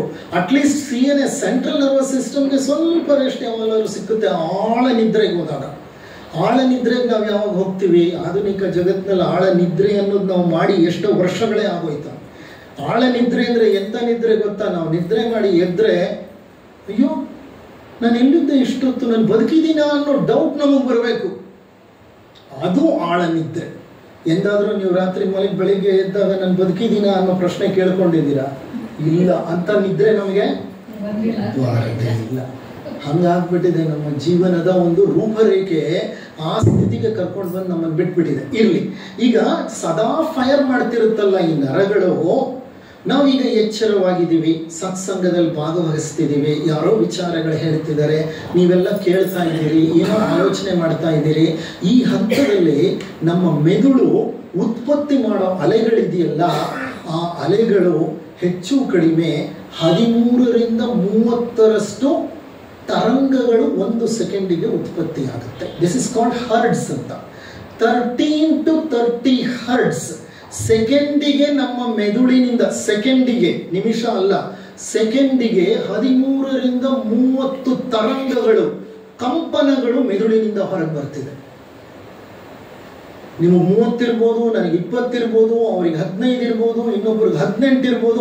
ಒಟ್ಟಿನಲ್ಲಿ ಎಚ್ಚರವಾಗಿ ಈ ತರ ಕೆಲಸ ಮಾಡ್ತಿರುವಾಗ brain keeps sending 13 to 30 waves per second. ಇದನ್ನ ಬೀಟಾ ಅಲೆಗಳು ಅಂತ ಕರೀತಾರೆ. ಈಗ ನಮ್ಗೆ ಯಾರಿಗೆ ತಲೆಗೆ EEG ಹಾಕಿದ್ರೆ 13 to 30 ಬರುತ್ತೆ. ಈಗ ಒಬ್ಬ ಮ್ಯಾಥಮ್ಯಾಟಿಷಿಯನ್ ಇಲ್ಲಿದ್ದಾನೆ. Mathematician is a very evolved mathematician. ಯಾವುದೋ ಕಾಂಪ್ಲೆಕ್ಸ್ ಕ್ವಾಂಟಮ್ ಮೆಕ್ಯಾನಿಕ್ಸ್ ಪ್ರಾಬ್ಲಮ್ನ ಸಾಲ್ವ್ ಮಾಡ್ತಾ ಇದ್ದಾನೆ. ಆತನಿಗೆ 30ಕ್ಕಿಂತ ಹೆಚ್ಚಿರುತ್ತೆ ತರಂಗಗಳು, 30ಕ್ಕಿಂತ ಹೆಚ್ಚಿರುತ್ತೆ. ಯಾರಿಗೆ ಆಳವಾದ ಸಂಕೀರ್ಣವಾದಂತಹ ಈ ಗಣಿತದ ಲೆಕ್ಕಗಳನ್ನಾಗ್ಲಿ, ವಿಪರೀತ ಸಂಕೀರ್ಣ ಸಮಸ್ಯೆಗಳ ಪರಿಹಾರವನ್ನಾಗ್ಲಿ ಮಾಡ್ತಿರೋರಿಗೆ 13 ರಿಂದ 30 ಇರುತ್ತೆ ತರಂಗಗಳು ಒಂದು ಸೆಕೆಂಡಿಗೆ. 30ಕ್ಕಿಂತ ಹೆಚ್ಚಿರುತ್ತೆ ಅವರಲ್ಲಿ. ಸಾಮಾನ್ಯವಾಗಿ ನಮ್ಮಂಥವರಲ್ಲಿ 13 ರಿಂದ 30. So we are all in beta mode. ಈಗ ನಮ್ಮ ಬ್ರೈನು ಬೀಟಾ ಮೋಡ್ನಲ್ಲಿ ಕೆಲಸ ಮಾಡ್ತಿದೆ. ಇಷ್ಟೊಂದು ತರಂಗಗಳು ಹೊರಗೆ ಬರ್ತಿದೆ ಅಂದರೆ ಅರ್ಥ ವಿಪರೀತ ಆಲೋಚನೆಗಳ ಮಧ್ಯೆ ಮುಳುಗಿದ್ದೀವಿ ನಾವು ಅಂತ. ಈಗ ನಮ್ಮ ಆಲೋಚನೆಗಳು ಕಡಿಮೆ ಆಗ್ತಾ ಆಗ್ತಾ ಏನಾಗುತ್ತೆ, ಮೆದುಳಿನಿಂದ ಬರೋ ತರಂಗಗಳ ಸಂಖ್ಯೆ ಕಡಿಮೆ ಆಗ್ತಾ ಬರುತ್ತೆ. ನೋಡಿ, ದ ಸೆಕೆಂಡ್ ಒನ್ ಅದ್ಯಾವುದದು? ಆಲ್ಫಾ. ಬೀಟಾ ತರಂಗಗಳು ನಾವು ಧಾರಣಕ್ಕೆ ಕುಳಿತಾಗ, ಧಾರಣದ ಆಳ ಮತ್ತೆ ಧ್ಯಾನಕ್ಕೆ ಇಳಿಯುವಾಗ ಆಲ್ಫಾಗೆ ಬರುತ್ತೆ. ಅಂದರೆ ತರಂಗಗಳ ಸಂಖ್ಯೆ ಕಡಿಮೆ ಆಗುತ್ತೆ. ಎಷ್ಟಕ್ಕೆ ಬರುತ್ತೆ ಅದು? 9 ರಿಂದ 12 ಅಥವಾ 13ಕ್ಕೆ ಬರುತ್ತೆ. ಆ 9 ಅಥವಾ 8 ಅಂತ ನಾವು ಬರ್ತೀವಿ ನೋಡಿ, ದಟ್ ಈಸ್ ಕಾಲ್ಡ್, ಆ 9 ಅಥವಾ 8 ಅದೊಂದು ಮಸ್ಸಂಜೆಯ ಝೋನ್, ಮಸ್ಸಂಜೆಯ ಕ್ಷೇತ್ರ. ಅದು ಆಲ್ಫಾ ಮತ್ತೆ ಥೀಟಾ ಮಧ್ಯದಲ್ಲಿ. ಆ ಕ್ಷೇತ್ರಕ್ಕೆ ಬಂದಾಗ ಪ್ರಿಸೈಸ್ಲಿ ಆ ಪಾಯಿಂಟಲ್ಲಿ ನಮ್ಮ ಪ್ರಜ್ಞೆ ಧಾರಣವನ್ನು ದಾಟಿ ಧ್ಯಾನಕ್ಕೆ ಇಳಿಯುತ್ತೆ. ಅದಕ್ಕೆ ಅದನ್ನು ಆಲ್ಫಾ ಮೆಡಿಟೇಷನ್ ಅಂತಾರೆ. ಆಲ್ಫಾ ಮೆಡಿಟೇಷನ್ ಅಂದರೆ ಗಾಢ ಧ್ಯಾನವಲ್ಲ, ಗಾಢ ಧ್ಯಾನವಲ್ಲ. ಆಗ್ತಾನೆ ನಮ್ಮ ಪ್ರಜ್ಞೆ ಏನು ಮಾಡ್ತಿದೆ? ಧ್ಯಾನಕ್ಕೆ ಇಳಿತಾ ಇದೆ. ಆ ಸಂದರ್ಭದಲ್ಲಿ ಯಾರಾದರೂ ಬಂದು ಡಿಸ್ಟರ್ಬ್ ಮಾಡಿಬಿಟ್ರೆ ಬೆಚ್ಚಿಗಿದ್ದು ಎದ್ದು ಬಿಡ್ತೀವಿ ನಾವು. ಯಾಕೆ ಅಂದರೆ ಇನ್ನು ಗಾಢ ಧ್ಯಾನಕ್ಕೆ ಹೋಗಿಲ್ಲ. Slowly we are slipping into meditation. Okay, ಇನ್ನೂ ಆಳವಾಗಿ ಧ್ಯಾನ ಮುಂದುವರೆದ್ರೆ ನಮ್ಮ ಕಂಪನಗಳು ಎಷ್ಟಾಗುತ್ತೆ? 4 ರಿಂದ 8. ಅಂದರೆ ನೋಡಿ, ಅಲೆಗಳ ಸಂಖ್ಯೆ ಎಷ್ಟು ಕಡಿಮೆ ಆಗ್ತಾ ಇದೆ. ಮೇಲೆ ಎಷ್ಟು ಅಲೆಗಳಿತ್ತು, ಇಲ್ಲಿ ಎಷ್ಟು ಅಲೆಗಳಿದೆ. ಈಗ 4 ರಿಂದ 8 ಆದಾಗ ಅದನ್ನು ನಾವು ಥೀಟಾ ಅಲೆಗಳು ಅಂತ ಕರಿತೀವಿ. ಆಗ ನಾವು ಧ್ಯಾನದ ಆಳವನ್ನು ತಲುಪಿರ್ತೀವಿ.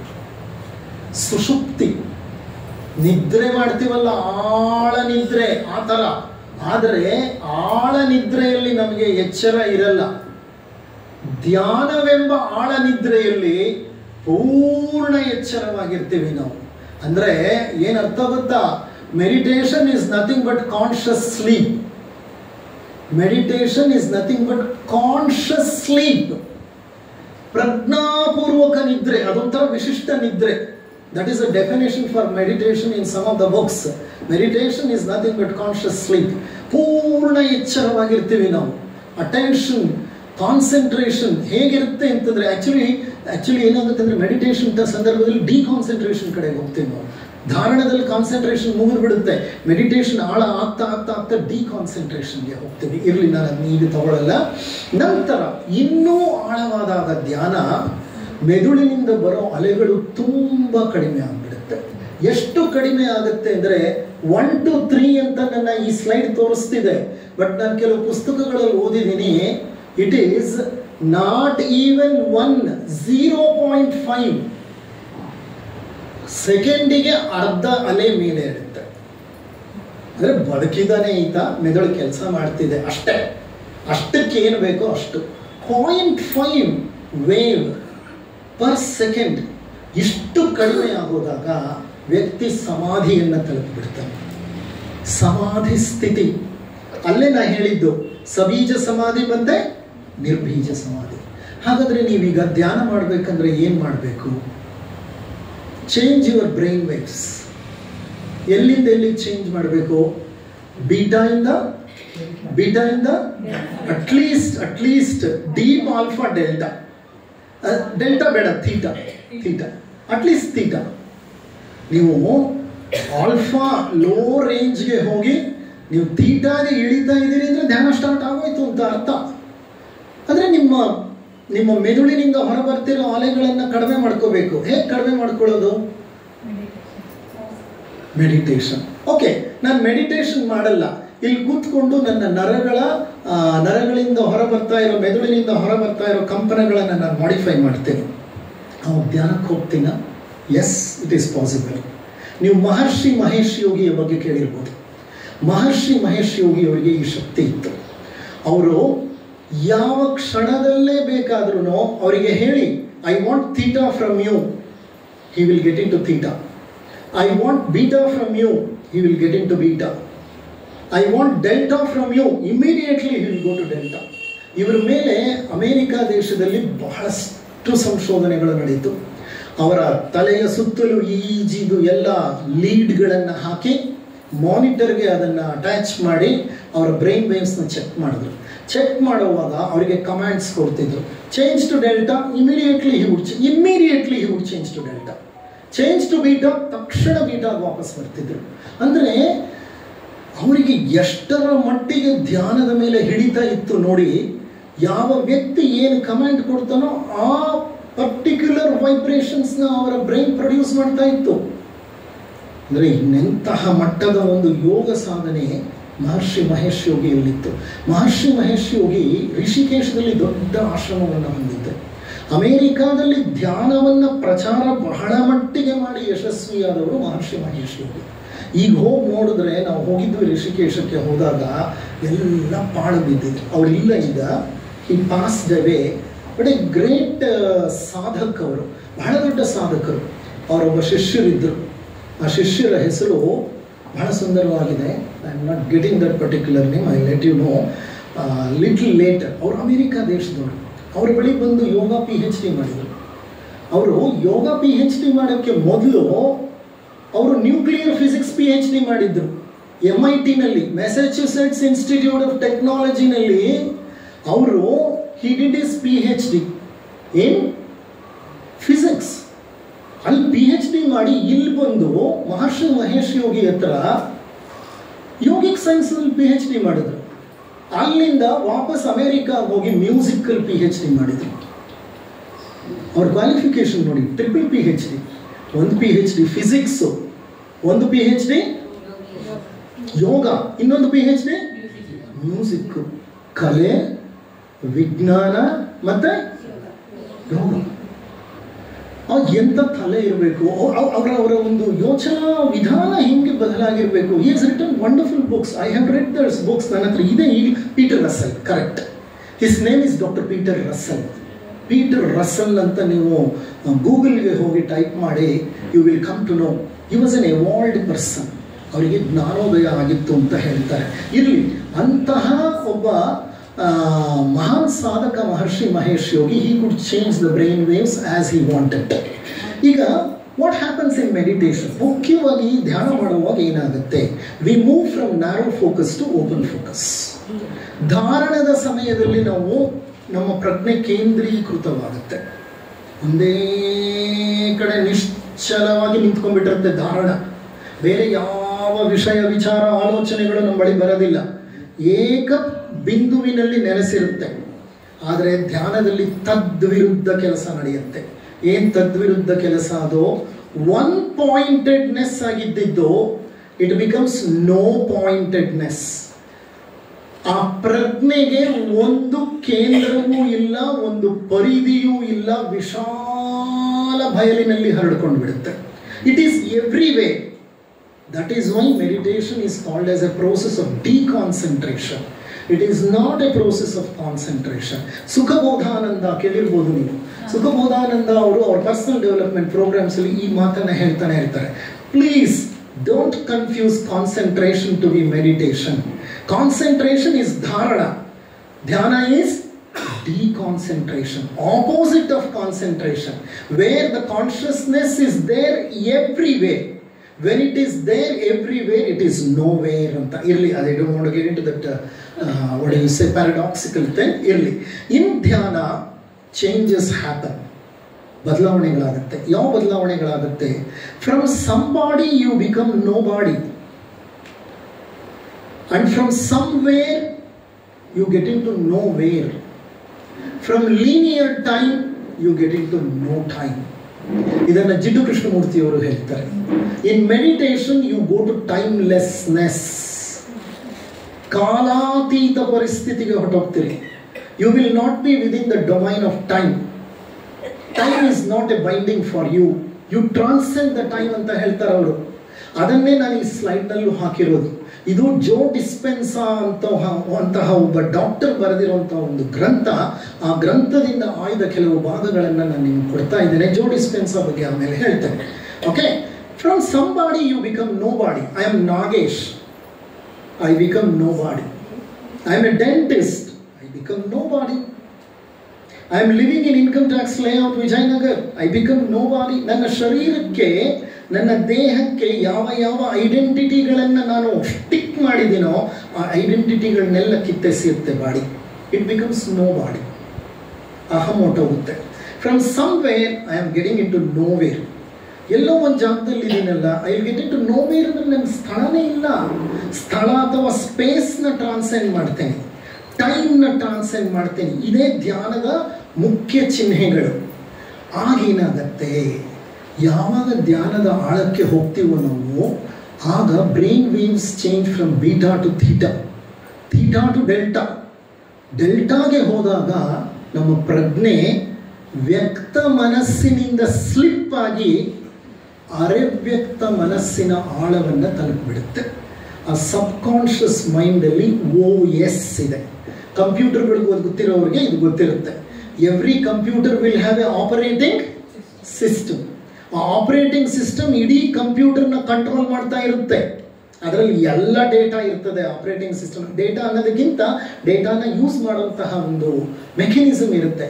ಇಲ್ಲಿ ನಮ್ಮ ಆಪರೇಟಿಂಗ್ ಸಿಸ್ಟಮ್ನ ನಾವು ತಲುಪಬೇಕು ಅಂತ ಅಂದರೆ ನಾವು ಧ್ಯಾನಕ್ಕೆ ಇಳಿಬೇಕು.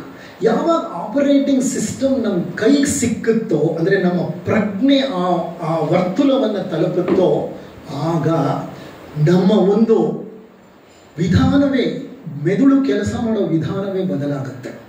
It becomes holistic. ಇದುವರೆಗೂ ಮೆದುಳು ಪ್ರತಿಯೊಂದನ್ನು ಏನು ಮಾಡ್ತಾ ಇತ್ತು?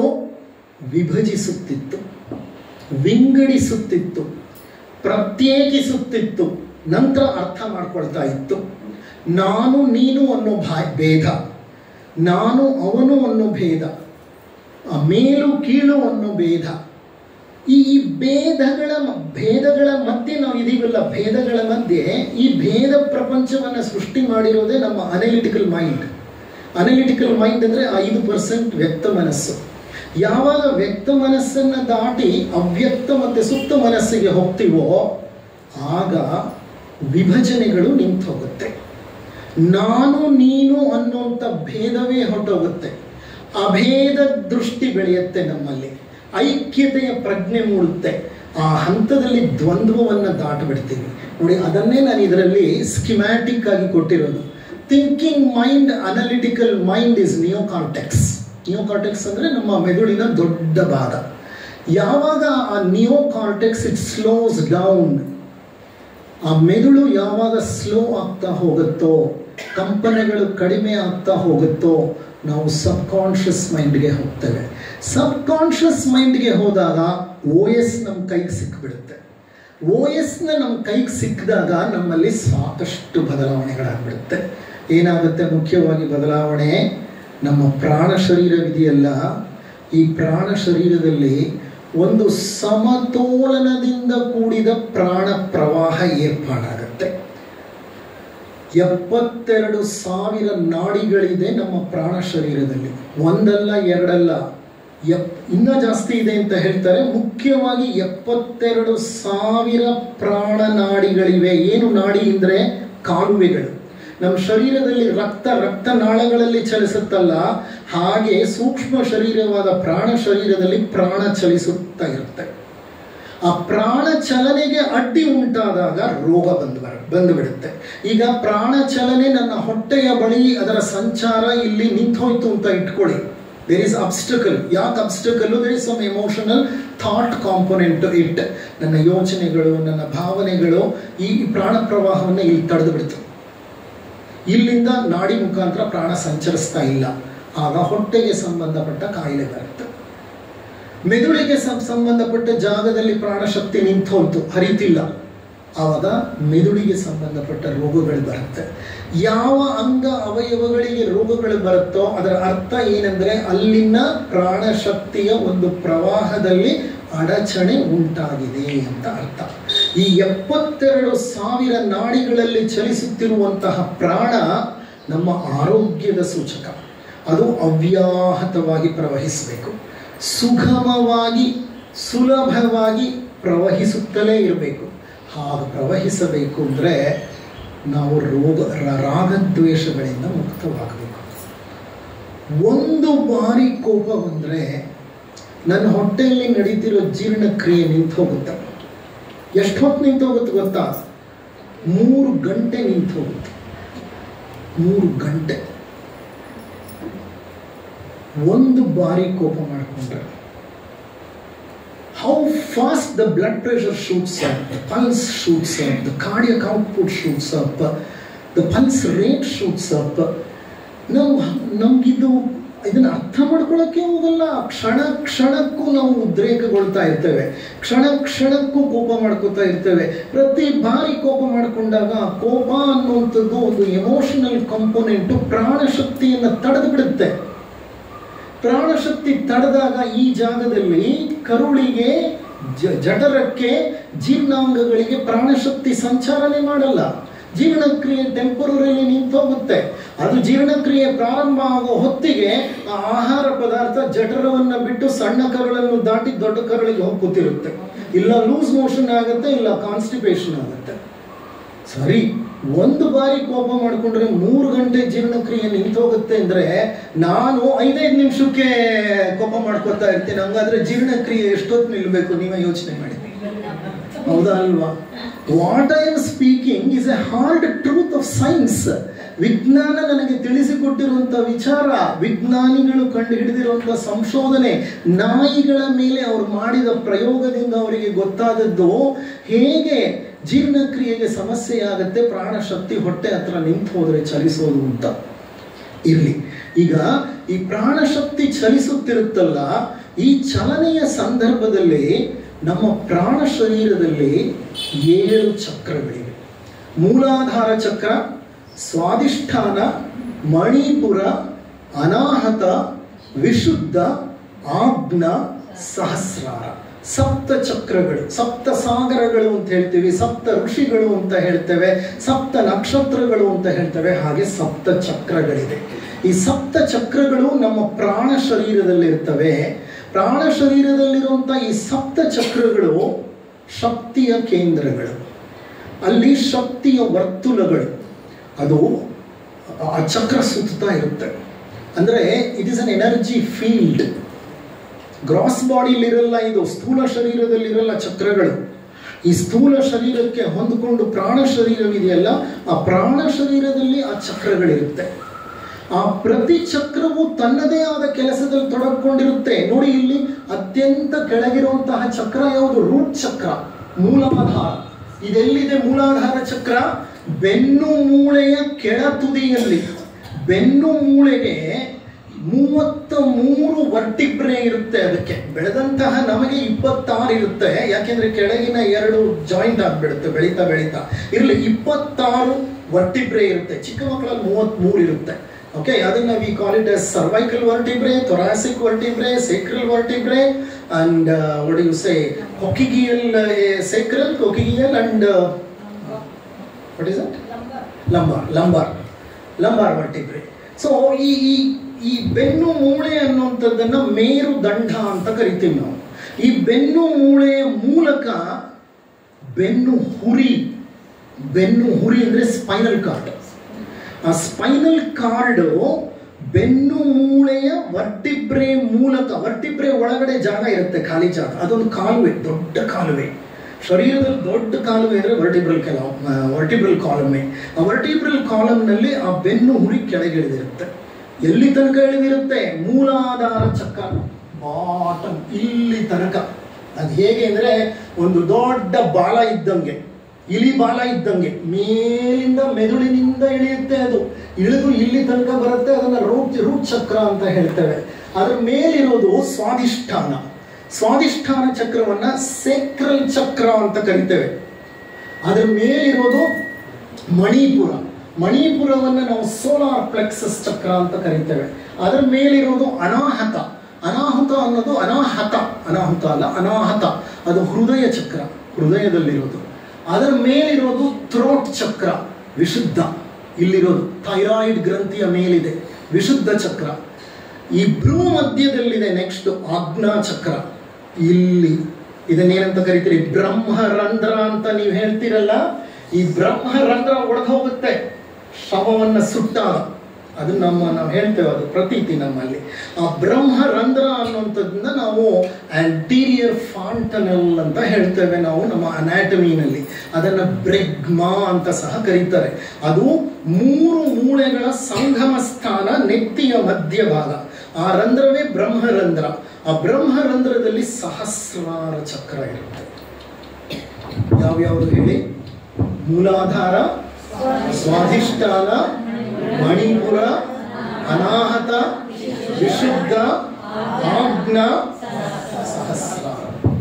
ಇದು ಒಂದು ಚೈನ್. ಇದು ಈ ಎಲ್ಲ ಚಕ್ರಗಳು ಆ ಬೆನ್ನು ಹುರಿಯ ಮೂಲಕ ಒಂದಕ್ಕೊಂದು ಸೇರ್ಕೊಂಡಿರುತ್ತೆ. ಈ ಮೂಲಾಧಾರ ಚಕ್ರವಿದೆಯಲ್ಲ, ಇದು ಕುಂಡಲಿನಿ ಶಕ್ತಿಯ ವಾಸಸ್ಥಾನ. ಬೆನ್ನು ಹುರಿಯ ಕೆಳಭಾಗದಲ್ಲಿ, ತಳಭಾಗದಲ್ಲಿ ಕುಂಡಲಿನಿ ಒಂದು ಸರ್ಪದ ರೂಪದಲ್ಲಿ ಅಡಗಿರುತ್ತೆ. ಎಲ್ಲರಲ್ಲೂ ಇದೆ, ಎಲ್ಲರಲ್ಲೂ, ಪ್ರತಿಯೊಬ್ಬ ಮನುಷ್ಯನಲ್ಲೂ ಇದೆ ಮೂಲಾಧಾರ ಚಕ್ರ. ಆ ಮೂಲಾಧಾರ ಚಕ್ರದಲ್ಲಿ ಕುಂಡಲಿನಿ ಶಕ್ತಿ ಸರ್ಪ ರೂಪದಲ್ಲಿ ಹುದುಗಿ ಸುಮ್ಮನೆ ಕುಳಿತಿದೆ ನಮ್ಮೆಲ್ಲರಲ್ಲೂ. ಈ ಶಕ್ತಿಯನ್ನೇ ನಾವು ಪಾರ್ವತಿ ಅಂತ ಹೇಳೋದು. ಪಾರ್ವತಿಯನ್ನ ನಾವು ವಿಗ್ರಹಗಳಲ್ಲಿ ಹುಡುಕ್ತೀವಲ್ಲ, ತಪ್ಪಲ್ಲ, ಹುಡುಕಿ. ಆದರೆ ವಿಗ್ರಹದ ಆಚೆ ಪಾರ್ವತಿಯ ಅಸ್ತಿತ್ವ ಇದೆ. ಆ ಪಾರ್ವತಿಯ ಸಂಕೇತ ಏನು ಅಂದ್ರೆ ನಮ್ಮ ಶರೀರದಲ್ಲೇ ಇರೋ ಕುಂಡಲಿನಿ ಶಕ್ತಿ ದೇವತೆ ಆಕೆ ಮತ್ಯಾರೋ ಅಲ್ಲ. ದುರ್ಗಾ, ಕಾಳಿ, ಪಾರ್ವತಿ ಇಲ್ಲೇ ಇದ್ದಾಳೆ ನಮ್ಮಲ್ಲೇ. ಆದರೆ ನಮ್ಗೆ ಆಕೆ ನಮ್ಮಲ್ಲೇ ಇದ್ದಾಳೆ ಅನ್ನೋ ಪ್ರಜ್ಞೆನೇ ಇಲ್ಲ. ಆಕೆ ತನ್ನ ಪಾಡಿ ತನ್ನ ಸೂಕ್ತವಾಗಿ ಕುಳಿತಿದ್ದಾಳೆ. ಯಾಕೆ ಅಂದ್ರೆ ನಾವು ಆ ಚಕ್ರವನ್ನು ಹೇಗೆ ಬಳಸ್ಕೋಬೇಕೋ ಹಾಗೆ ಬಳಸ್ಕೋತಾನೆ ಇಲ್ಲ. ಅದರ ಬಗ್ಗೆ ಅದನ್ನ ನಾವು ಉಪಯೋಗ ಮಾಡ್ಕೋತಾ ಇಲ್ಲ. ಅದನ್ನ ಬಹಳ ಹೆಚ್ಚಾಗಿ ವಿ ಆರ್ ಎಕ್ಸ್ಪ್ಲಾಯ್ಟಿಂಗ್, ಅದನ್ನ ದುರುಪಯೋಗ ಮಾಡ್ಕೋತಾ ಇದ್ದೇವೆ. ಯಾಕೆ ಅಂತ ಹೇಳ್ತೇನೆ. ಇರ್ಲಿ. ಆ ಮೂಲಾಧಾರ ಚಕ್ರದ ಮೇಲಿರೋದು ಸ್ವಾಧಿಷ್ಠಾನ, ಮಣಿಪುರ. ಈ ಕೆಳಗಿನ 3 ಚಕ್ರಗಳಿದೆಯಲ್ಲ, ಬೆನ್ನು ಹುರಿ ತಳದಲ್ಲಿ ಮೂಲಾಧಾರವಿದ್ದರೆ, ಈ ಹೊಕ್ಕುಳ ಕೆಳಭಾಗದಲ್ಲಿ ಸ್ವಾಧಿಷ್ಠಾನವಿದೆ. ಮತ್ತೆ ಈ ಹೊಕ್ಕುಳ ಮೇಲ್ಭಾಗ ಪಿಟ್ ಆಫ್ ದ ಸ್ಟಮಕ್ ಅಂತೀವಿ ನಾವು. ಪಿಟ್ ಆಫ್ ದ ಸ್ಟಮಕ್ ಅಂದ್ರೆ ಈ ಸ್ಟರ್ನಮ್ ಮುಗಿದ ಮೇಲೆ ಇಲ್ಲಿ ಹಳ್ಳ. ಈ ಹಳ್ಳದಲ್ಲಿ ನಮಗೆ 3ನೇದು ಮಣಿಪುರ ಚಕ್ರ ಇದೆ. ಅಂದ್ರೆ ಒಂದರ ಮೇಲೊಂದು ಮೂಲಾಧಾರ, ಸ್ವಾಧಿಷ್ಠಾನ, ಮಣಿಪುರ. ಈ 3 ಯಾವುದರಿಂದ ಕನೆಕ್ಟ್ ಆಗಿದೆ? ನಮ್ಮ ಬೆನ್ನು ಹುರಿಯಿಂದ ಕನೆಕ್ಟ್ ಆಗಿದೆ. ಇರಲಿ. ಆ ಬೆನ್ನು ಹುರಿ ಏನೋದು, ಅಲ್ಲಿ ಸುಷುಮ್ನಾ ನಾಡಿ ಇದೆ. ಈ ದೊಡ್ಡ ನಾಡಿ ಇದು. ಆ ಸುಷುಮ್ನಾ ನಾಡಿ ಆ ಬೆನ್ನು ಹುರಿಯ ಮೂಲಕ ಕೆಳಗಿಳಿಯುತ್ತೆ. ಆ ಸುಷುಮ್ನಾ ನಾಡಿಗೆ ಈ 3 ಚಕ್ರಗಳು ಅಲ್ಲಲ್ಲಿ ಸೇರ್ಕೊಂಡಿದೆ. ಈ ಸುಷುಮ್ನಾ ನಾಡಿಯ ಮೂಲಕ ಸುಸೂತ್ರವಾಗಿ ಪ್ರಾಣಶಕ್ತಿ ಅವ್ಯಾಹತವಾಗಿ ಪರಿಚಲಿಸಬೇಕು. ಆದರೆ ನಮ್ಮ ಕೆಳಗಿನ 3 ಚಕ್ರಗಳು ಇರೋ ಜಾಗ ನೋಡಿ. ಜನನೇಂದ್ರಿಯಗಳು, ಮೂತ್ರಕೋಶ, ಮೂತ್ರ ಜನಕಾಂಗ, ಜೀರ್ಣಾಂಗಗಳು, ಅಲ್ಲಿರೋದೆಲ್ಲ ಅವೇ. ಮತ್ತೊಂದ್ಸಲಿ ಹೇಳ್ತೇನೆ. ಏನಿದೆ ಆ ಹೊಟ್ಟೆ ಹತ್ರ ಯಾವ್ಯಾವ ಅಂಗಗಳಿದೆ? ಜೀರ್ಣಕ್ಕೆ ಸಂಬಂಧಪಟ್ಟ ಅಂಗಗಳು, ಜೀರ್ಣಕ್ರಿಯೆಗೆ ಸಂಬಂಧಪಟ್ಟ ಅಂಗಗಳು. ಅದು ಬಿಟ್ಟರೆ ಮೂತ್ರ ಮತ್ತೆ ಮಲ ವಿಸರ್ಜನೆಗೆ ಸಂಬಂಧಪಟ್ಟ ಅಂಗಗಳು. ಅದು ಬಿಟ್ಟರೆ ಸಂತಾನೋತ್ಪತ್ತಿಗೆ ಸಂಬಂಧಪಟ್ಟ ಜನನ ಅಂಗಗಳು. These 3 chakras are very important chakras. ಅತಿ ಮುಖ್ಯವಾದ ಚಕ್ರಗಳು. ಆದರೆ ಅವಿರೋ ಸ್ಥಳಗಳು ಹೇಗಿದೆ ಗೊತ್ತಾ? ಅವಕ್ಕೆ ಸಂಬಂಧಪಟ್ಟ ಹಾಗೆ ಯಾವ ಕೆಲಸಗಳಲ್ಲಿ ನಡೀತಾ ಇದೆ ಅಂತಂದ್ರೆ, ಸಂತಾನೋತ್ಪತ್ತಿ ಅಂದ್ರೆ ನನ್ನ ಉಳಿವು, ನಾನು ಉಳಿಯೋದಲ್ಲ, ನನ್ನ ಸಂತತಿ ಉಳಿಬೇಕು, ಅದಕ್ಕೆ ಬೇಕಾದಂತಹ ಜನನಕ್ಕೆ ಸಂಬಂಧಪಟ್ಟ ಅಂಗಗಳು. ದಿನಾ ಹೊಟ್ಟೆಗೆ ಅನ್ನ ತಿಂತೀನಿ, ಯಾಕೆ? ನಾನು ಬದುಕಬೇಕು. ಮತ್ತೆ ಅದು ಉಳಿವಿಗೆ ಸಂಬಂಧಪಟ್ಟ ಕೆಲಸ. ಪ್ರತಿನಿತ್ಯ ಮಲಮೂತ್ರ ವಿಸರ್ಜಿಸ್ತೇನೆ, ಯಾಕೆ? ನಾನು ಬದುಕಬೇಕು, ನಾನು ಉಳಿಬೇಕು. ನನ್ನ ಉಳಿವಿಗೆ, ಫಾರ್ ಮೈ ಸರ್ವೈವಲ್ ಏನೇನು ಬೇಕೋ ಆ ಕೆಲಸಗಳನ್ನು ಮಾಡೋ ಅಂಗಗಳು ಕೆಳಗಿವೆ. ನಾವು ಮಾಡೋ ಕೆಲಸಗಳೇನು? ಪ್ರತಿನಿತ್ಯ ನಾವು ಮಾಡೋ ಕೆಲಸಗಳೇನು? ಇಷ್ಟೇ. ತಿನ್ನೋದು, ಮೂತ್ರ ವಿಸರ್ಜನೆ, ಮಲ ವಿಸರ್ಜನೆ. ಒಂದು ಅರ್ಧ ಗಂಟೆ ಲೇಟ್ ಆಗಿಬಿಡ್ಲಿ ಮಲ ವಿಸರ್ಜನೆಗೆ, ಮೂತ್ರ ವಿಸರ್ಜನೆಗೆ, ತಡ್ಕೊಳಕ್ಕಾಗಲ್ಲ ನಮಗೆ. ನಮ್ಮ ಉಳಿವಿಗೆ, ನಮ್ಮ ಬೆಳೆವಿಗೆ ನಮಗೆ ಬೇಕು ಇದು, ಈ ಅಂಗಗಳು. They are survival organs. ಈ ಸರ್ವೈವಲ್ ಆರ್ಗನ್ಸ್ನ ಮಧ್ಯದಲ್ಲಿ ಈ 3 ಚಕ್ರಗಳು ಇದೆ, ತಳಭಾಗದ ಚಕ್ರಗಳು. ಇರಲಿ, ಈ ಚಕ್ರಗಳಿಗೂ ಆ ಅಂಗಗಳಿಗೂ ತುಂಬ ಕೆಲಸ ಇದೆ. ಈ ಚಕ್ರಗಳ ಮೂಲಕನೇ ಆ ಎಲ್ಲ ಕೆಲಸಗಳು ನಡೆಯೋದು. ಎವ್ರಿ ಚಕ್ರ ಹ್ಯಾಸ್ ಎ ಬ್ರೈನ್, ಎವ್ರಿ ಚಕ್ರ ಹ್ಯಾಸ್ ಗ್ಲ್ಯಾಂಡ್ಸ್, ಎವ್ರಿ ಚಕ್ರ has hormones of its own. ಪ್ರತಿ ಚಕ್ರಕ್ಕೂ ತನ್ನದೇ ಒಂದು ಮೆದುಳಿದೆ. ಪ್ರಾಣ ಶರೀರದಲ್ಲಿ ತನ್ನದೇ ಆದ ಕೆಲಸಗಳು, ತನ್ನದೇ ಆದ ಹಾರ್ಮೋನ್ಗಳನ್ನು ಉತ್ಪತ್ತಿ ಮಾಡುತ್ತೆ. ಈ 3 ಕ್ರಿಯೆಗಳನ್ನು ಮಾಡೋಕ್ಕೆ ಈ ಚಕ್ರಗಳನ್ನು ಬಳಸ್ತಾ ಇದ್ದೀವಿ ನಾವು. ಆದರೆ ಈ ಚಕ್ರಗಳಿಗೆ ಅವುಗಳಿಗಿಂತ ಎತ್ತರದ ಕೆಲಸಗಳಿದೆ. ನಾವು ಅದನ್ನು ಬಳಸ್ಕೋತಾ ಇಲ್ಲ. ಯಾಕೆ ಬಳಸ್ಕೋತಾ ಇಲ್ಲ? ನಾವು ಧ್ಯಾನ ಮಾಡಲ್ಲ. ಮಾಡಿದ್ರೂ ಧ್ಯಾನ ಅಸಮರ್ಪಕ. ಮಾಡಿದ್ರೂ ಧ್ಯಾನವನ್ನು ಪರಿಶುದ್ಧವಾಗಿ ತಲುಪ್ತಾ ಇಲ್ಲ.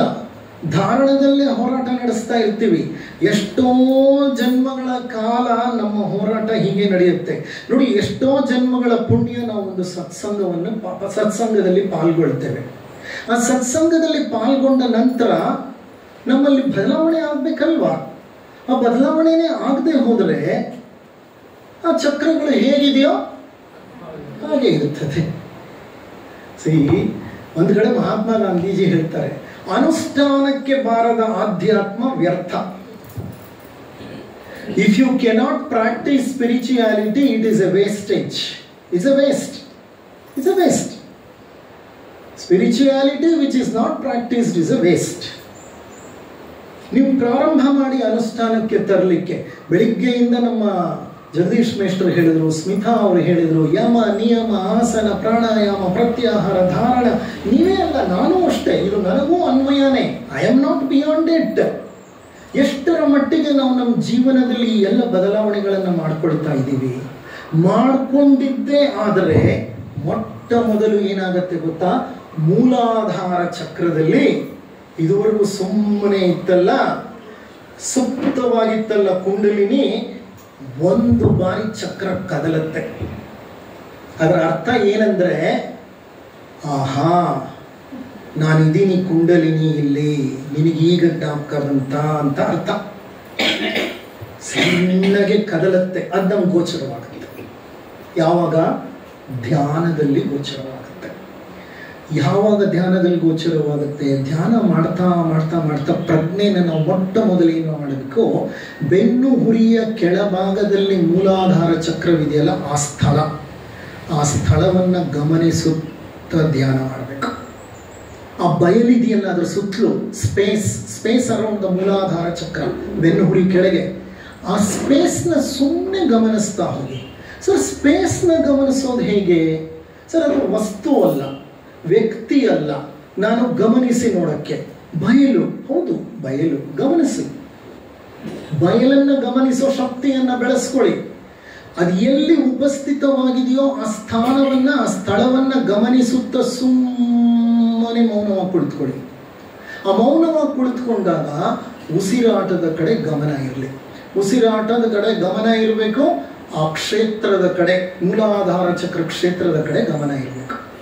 ಇದು ಪ್ರತಿನಿತ್ಯ ನಡೀಲಿ. ಯಾವುದೋ ಒಂದು ಹಂತದಲ್ಲಿ, ಯಾವ ಹಂತ ನನಗೆ ಗೊತ್ತಿಲ್ಲ, ನಿಮಗೂ ಗೊತ್ತಿಲ್ಲ. ಹೇಗೆ ಅಂದರೆ, ಮರದಲ್ಲಿ ಮಾವಿನಕಾಯಿ ಬಿಟ್ಟಿದೆ. ಆ ಮಾವಿನಕಾಯಿ ಎಷ್ಟು ದಿವಸ ಮರದಲ್ಲೇ ಇರುತ್ತೆ ಕೀಳದೆ ಹೋದರೆ ಮರಕ್ಕೂ ಗೊತ್ತಿಲ್ಲ, ನನಗೂ ಗೊತ್ತಿಲ್ಲ, ನಿಮಗೂ ಗೊತ್ತಿಲ್ಲ. ಯಾಕೆ ಗೊತ್ತಿಲ್ಲ? ಅದು ಹಣ್ಣಾಗಬೇಕು. ಎಷ್ಟು ಹಣ್ಣಾಗಬೇಕು ಅದು ಉದರಕ್ಕೆ ನಮ್ಗೆ ಗೊತ್ತಿಲ್ಲ. ಕಡಿಮೆ ಹಣ್ಣಾಗಿದ್ರೂ ಗಾಳಿ ಜೋರಾಗಿ ಬೀಸಿದ್ರೆ ಬಿದ್ದೋಗುತ್ತೆ. ಜಾಸ್ತಿ ಹಣ್ಣಾಗಿದ್ರು ಗಾಳಿ ಸರಿಯಾಗಿ ಬೀಸದೇ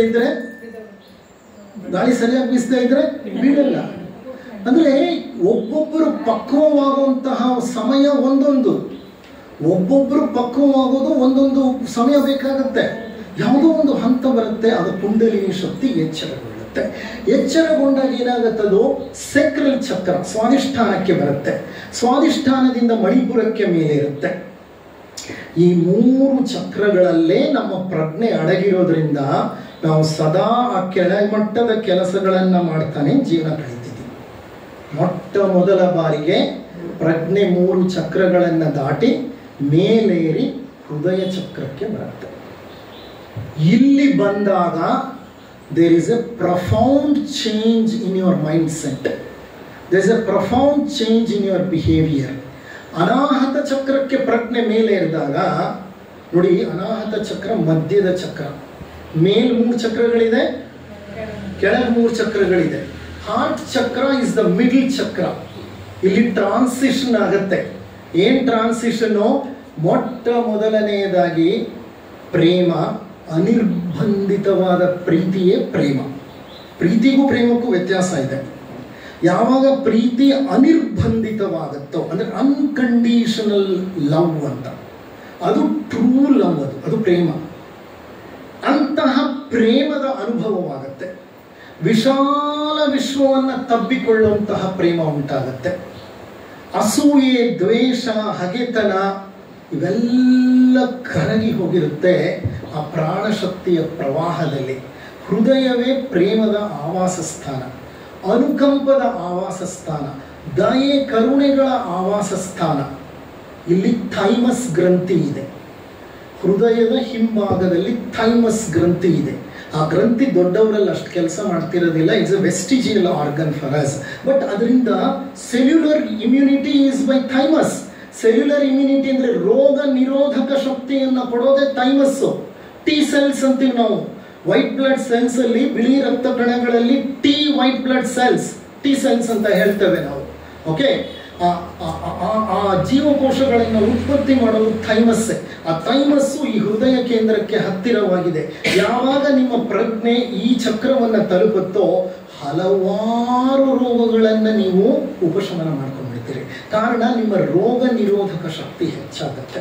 ಜಗತ್ತಿನ ಮೇಲೆ ಪ್ರೇಮ, ಅನುಕಂಪ ಮೂಡುತ್ತೆ. ಜಗತ್ತನ್ನೇ ಪ್ರೇಮದಿಂದ, ಅನುಕಂಪದಿಂದ ಕಾಣೋ ವ್ಯಕ್ತಿ ತನ್ನನ್ನ ತಾನು ಸಹ ಅನುಕಂಪ ಮತ್ತೆ ಪ್ರೇಮದಿಂದ ಕಾಣ್ತಾನೆ. It becomes automatic. It's two automatic. Love becomes the prime force ಅಂತ ಹೇಳ್ತಾರೆ. All that the world needs is love ಅಂತ ಒಂದು ವಿಡಿಯೋ, ಇದು ಕ್ಯಾಸೆಟ್ನ ಹೆಸರು. All that the world needs is love. ಯಾರು ಆ ಒಂದು ಕ್ಯಾಸೆಟ್ನ ಹೊರತಂದದ್ದು, ಯಾರು ತಂದದ್ದು ಅಂತಂದರೆ ಬೀಟಲ್ಸ್ ಅಂತ ಒಂದು ರಾಕ್ ಬ್ಯಾಂಡ್ ಇತ್ತು. 1960s ಬಹಳ ಪ್ರಸಿದ್ಧವಾದ ರಾಕ್ ಡಾನ್ಸ್ ಬ್ಯಾಂಡ್, ಅದು ಮ್ಯೂಸಿಕ್ ಬ್ಯಾಂಡ್. ಅದು ಆ ರಾಕ್ ಬ್ಯಾಂಡ್ ಅವರು ಮಹರ್ಷಿ ಮಹೇಶ್ ಯೋಗಿಯ ಶಿಷ್ಯರಾದರು. ಅವರು ಕೊನೇ ಪರ್ಫಾರ್ಮೆನ್ಸ್ ಕೊಟ್ಟರು. That was the last performance. They declared this is the last performance and we are getting disbanded. ನಾವು ದೂರ ಹೊರಟೋಗ್ತಿದ್ದೀವಿ, ನಮ್ಮ ಟೀಮ್ ಚದುರಿ ಹೋಗ್ತಿದೆ. ಇದು ಕೊನೆಯ ಒಂದು ನಮ್ಮ ಪ್ರೋಗ್ರಾಮ್.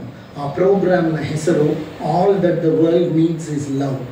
ಜಗತ್ತಿಗೆ ಬೇಕಾದ ಒಂದೇ ಒಂದು ಮೂಲ ಬೇಡಿಕೆ ಏನು ಅಂತಂದರೆ, ಅವಶ್ಯಕತೆ ಏನಂತಂದರೆ ಪ್ರೇಮ.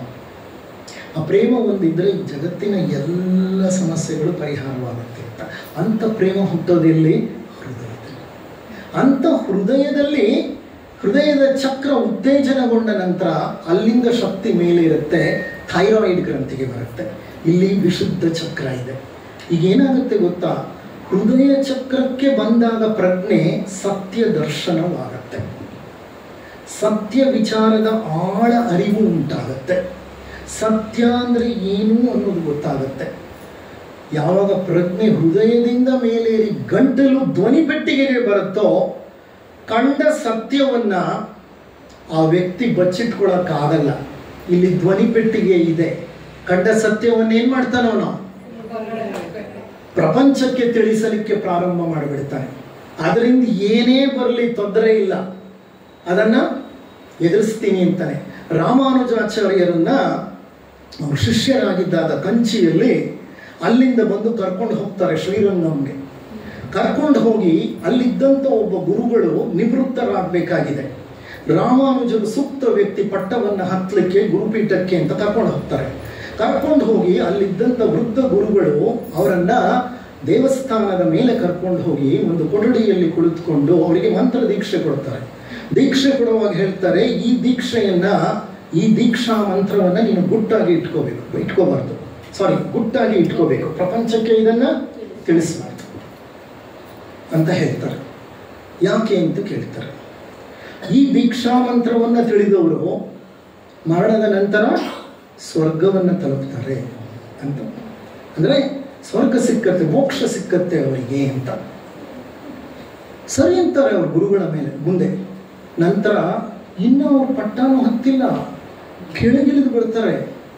ಕೆಳಗಿಳಿದು ತುಂಬಾ ಜನ ನಿಂತ್ಕೊಂಡಿದ್ದಾರೆ ಅಲ್ಲಿ. ಅವ್ರ ಗುರುಗಳು ಕೊಠಡಿಯಿಂದ ಹೊರಗಡೆ ಬಂದು ಮೇಲೆ ನಿಂತ್ಕೊಂಡು ನೋಡ್ತಾ ಇದ್ದಾರೆ. ಆಗ್ತಾನೆ ಏನ್ ಹೇಳಿ ಬಂದಿದ್ರು, ನಾನು ಯಾರಿಗೂ ಹೇಳಲ್ಲ ಅನ್ನೋ ವಚನ ಕೊಟ್ಟಿದ್ರು. ಇಲ್ಲಿ ಬಂದು ಆ ಮಂತ್ರ ದೀಕ್ಷೆಯ ಮಂತ್ರವನ್ನ ಎಲ್ಲರಿಗೂ ಜೋರಾಗಿ ಹೇಳ್ಬಿಡ್ತಾರೆ. ಎಲ್ರಿಗೂ ಮೋಕ್ಷ ಸಿಕ್ಕಲಿ ಅಂತ. ಗುರುಗಳಿಗೆ ಒಂದು ಕ್ಷಣ ಅವಕ್ಕಾಗ್ತಾರೆ ಅವರು. ತಕ್ಷಣ ಅವರಿಗೆ ಅರ್ಥ ಆಗುತ್ತೆ ಯಾಕೆ ಈ ವ್ಯಕ್ತಿ ಹೀಗೆ ಮಾಡಿದ್ದಾನೆ ಅಂತ. ಎಷ್ಟು ಪರಿಶುದ್ಧನಾದ ವ್ಯಕ್ತಿ. ನನಗೊಬ್ಬನಿಗೆ ನರಕ ಸಿಕ್ಕಿದ್ರೆ ತೊಂದರೆ ಇಲ್ಲ, ನಾನು ನರಕಕ್ಕೆ ಹೋಗ್ತೀನಿ. ಇಷ್ಟು ಜನಕ್ಕೆ ಮೋಕ್ಷ ಸಿಕ್ಕೋದಾದ್ರೆ ನಾನು ನರಕಕ್ಕೆ ಹೋಗ್ತೀನಿ, ತೊಂದರೆ ಇಲ್ಲ. ಅಂದ್ರೆ ಅವರು ಕಂಡುಕೊಂಡ ಸತ್ಯವನ್ನ ಅವರಿಗೆ ಇಲ್ಲಿ ಹಿಡಿದಿಡ್ಕೊಳ್ಳಿಕ್ಕೆ ಆಗ್ಲಿಲ್ಲ. ಅವ್ರು ಅದನ್ನ ಏನ್ ಮಾಡಿದ್ರು, ಇಡೀ ಜಗತ್ತಿಗೆ ತಿಳಿಸ್ಬಿಟ್ರು ಅವರು. ಅದು ಈ ಚಕ್ರದ ಕೆಲಸ, ಅನಾಹತ ಚಕ್ರದ ಕೆಲಸ. ಅದು ಬಿಡಲ್ಲ. ಸತ್ಯವನ್ನ ಇತರರಿಗೆ ತಿಳಿಸಿ, ನಿನಗೇನೇ ತೊಂದರೆ ಆದರೂ ಪರವಾಗಿಲ್ಲ, ಎಲ್ಲರೂ ಅದರಿಂದ ಆಗಬೇಕಾದ ಲಾಭವನ್ನ ಪಡೆಯಬೇಕು. ಜಗತ್ತಿಗೆ ಸಿಕ್ಕಬೇಕಾದಂತಹ ಒಂದು ಅನುಕೂಲ ಮತ್ತೆ ಲಾಭ ದೊರಕಲಿ. ನನ್ನೊಬ್ಬನಿಗೆ ತಾನೇ ಕಷ್ಟ, ನಾನು ರೌರವ ನರಕವನ್ನ ಎದುರಿಸ್ತೀನಿ. ಗುರುಗಳು ಕೇಳ್ತಾರೆ, ಅವ್ರು ಅದೇ ಉತ್ತರ ಕೊಡ್ತಾರೆ, ನಾನು ರೌರವ ನರಕವನ್ನ ಎದುರಿಸಲಿಕ್ಕೆ ಸಿದ್ಧನಿದ್ದೇನೆ ಗುರುಗಳೇ. ಆದರೆ ಇಷ್ಟು ಜನ ಮೋಕ್ಷವನ್ನು ತಲುಪೋದಾದ್ರೆ ಅದಕ್ಕಿಂತ ದೊಡ್ಡ ಪುಣ್ಯ ಕಾರ್ಯ ಯಾವುದು ಅಂತ. ಆಗ ಗುರುಗಳು ಅವರನ್ನು ಅಪ್ಪಿಕೊಂಡು ಅತ್ತು ಬಿಡ್ತಾರೆ. ಅಯ್ಯ, ನಿನ್ನಂತಹ ಶಿಷ್ಯ ನನಗೆ ಸಿಕ್ಕಿದ್ದು ನನ್ನ ಎಷ್ಟೋ ಜನ್ಮಗಳ ಪುಣ್ಯ ಅಂತ ಹೇಳ್ತಾರೆ. ಈ ಚಕ್ರ ಆ ಕೆಲಸ ಮಾಡಿಸುತ್ತೆ. ಇಲ್ಲಿಂದ ಪ್ರಜ್ಞೆ ಭ್ರೂಮಧ್ಯ ರೇಖೆಗೆ ಬರುತ್ತೆ. ಭ್ರೂಮಧ್ಯ ಎರಡು ಹುಬ್ಬುಗಳ ನಡುವೆ, ಅದು ಆಜ್ಞಾಚಕ್ರ. ಅಲ್ಲಿ ಪೈನಿಯಲ್ ಗ್ಲ್ಯಾಂಡ್ ಅಂತ ಇದೆ, ಸಣ್ಣ ಗ್ರಂಥಿ. ಅದು ಎಷ್ಟು ಚಿಕ್ಕ ಗ್ರಂಥಿ ಇದ್ರೆ ಅದರ ತೂಕ 1 ಗ್ರಾಮ್ ಸಹ ಇಲ್ಲ. ಅದು 1 ಗ್ರಾಮ್ ಇಲ್ಲ ಅದರ ತೂಕ. ಆದರೆ that is called as a spiritual gland. ನಮ್ಮ ದೇಹದಲ್ಲಿ ಯಾವುದಾದ್ರೂ ಅಧ್ಯಾತ್ಮ ಗ್ರಂಥಿ ಇದೆ ಅಂದರೆ ಅದು ಪೈನಿಯಲ್ ಗ್ರಂಥಿ. ಅದನ್ನು ವಿಜ್ಞಾನಿಗಳು ಏನು ಹೇಳ್ತಾರೆ ಗೊತ್ತಾ, it is a vestigial organ ಅಂತಾರೆ. ವೆಸ್ಟಿಜಿಯಲ್ ಆರ್ಗನ್ ಅಂದರೆ ಯಾವುದೋ ಕಾಲದಲ್ಲಿ ಅದು ದೊಡ್ಡದಾಗಿತ್ತು, ಆದರೆ ಈಗ ಅದು ಕಾಲಕ್ರಮೇಣ ಮನುಷ್ಯನ ದೇಹದಲ್ಲಿ ಚಿಕ್ಕದಾಗ್ತಾ ಆಗ್ತಾ ಆಗ್ತಾ ಆಗ್ತಾ ಅದು ಕಣ್ಮರೆಯಾಗಿ ಹೋಗ್ತಾ ಇದೆ. ಇಟ್ಸ್ ಅ ಯೂಸ್ಲೆಸ್ ಗ್ಲ್ಯಾಂಡ್ ಅಂತ. ಆದರೆ ಇತ್ತೀಚೆಗೆ ಮಾಡಿರೋ ಸಂಶೋಧನೆಗಳು ಹೇಳ್ತಾ ಇದೆ, it secretes serotonin and melatonin. ಅದು 2 ಹಾರ್ಮೋನ್ಗಳನ್ನು ಉತ್ಪತ್ತಿ ಮಾಡುತ್ತೆ, ಸೆರೆಟೋನಿನ್ ಅಂಡ್ ಮೆಲಟೋನಿನ್. ಈ 2 ನಮ್ಮ ಅಧ್ಯಾತ್ಮ ಪ್ರಗತಿಗೆ ಸಂಬಂಧಪಟ್ಟಿದ್ದು. ಇಲ್ಲಿನ ಚಕ್ರ ಉತ್ತೇಜನಗೊಂಡಾಗ ಮನುಷ್ಯನ ಒಂದು ಶಕ್ತಿ ಪೂರ್ತಿ ಬದಲಾಗ್ಬಿಡುತ್ತೆ. ಆತ ಸೂಕ್ಷ್ಮ ಶ್ರವಣ, ಸೂಕ್ಷ್ಮ ದೃಷ್ಟಿ, ಅತೀಂದ್ರಿಯ ಶಕ್ತಿಗಳನ್ನು ಬೆಳೆಸ್ಕೊಂಡು ಬಿಡ್ತಾರೆ. ಕಾರಣ this Ajna chakra opens you to new dimensions of this world. ಇದುವರೆಗೂ ನಮಗೆ ಗೊತ್ತಿಲ್ಲದೆ ಇರೋ ಎಷ್ಟೋ ಆಯಾಮಗಳಿವೆ. ಆ ಆಯಾಮಗಳಿಗೆ ತೆರ್ಕೊಂಡು ಬಿಡುತ್ತೆ ನಮ್ಮ ಶರೀರ. ಸೂಕ್ಷ್ಮ ದೃಷ್ಟಿ, ಸೂಕ್ಷ್ಮ ಶ್ರವಣ, ದೂರದೃಷ್ಟಿ, ದೂರ ಶ್ರವಣ, ದೂರ ಸಂವೇದನ, ಎಕ್ಸ್ಟ್ರಾ ಸೆನ್ಸರಿ ಪರ್ಸೆಪ್ಷನ್ ಅಂತ ನಾವು ಹೇಳ್ತೀವಿ, ESP ಅಂತ. ಇಲ್ಲಿ ಕುಳಿತುಕೊಂಡು ಒಂದು ಯೋಚನೆ ಕಳಿಸಿದ್ರೆ ಸಾವಿರಾರು ಮೈಲಿ ದೂರದಲ್ಲಿರುವಂಥ ಒಬ್ಬ ವ್ಯಕ್ತಿಯನ್ನು ಹೋಗಿ ತಲುಪಿ ಅದು ತಿಳಿಯುತ್ತೆ ಆ ವ್ಯಕ್ತಿಗೆ.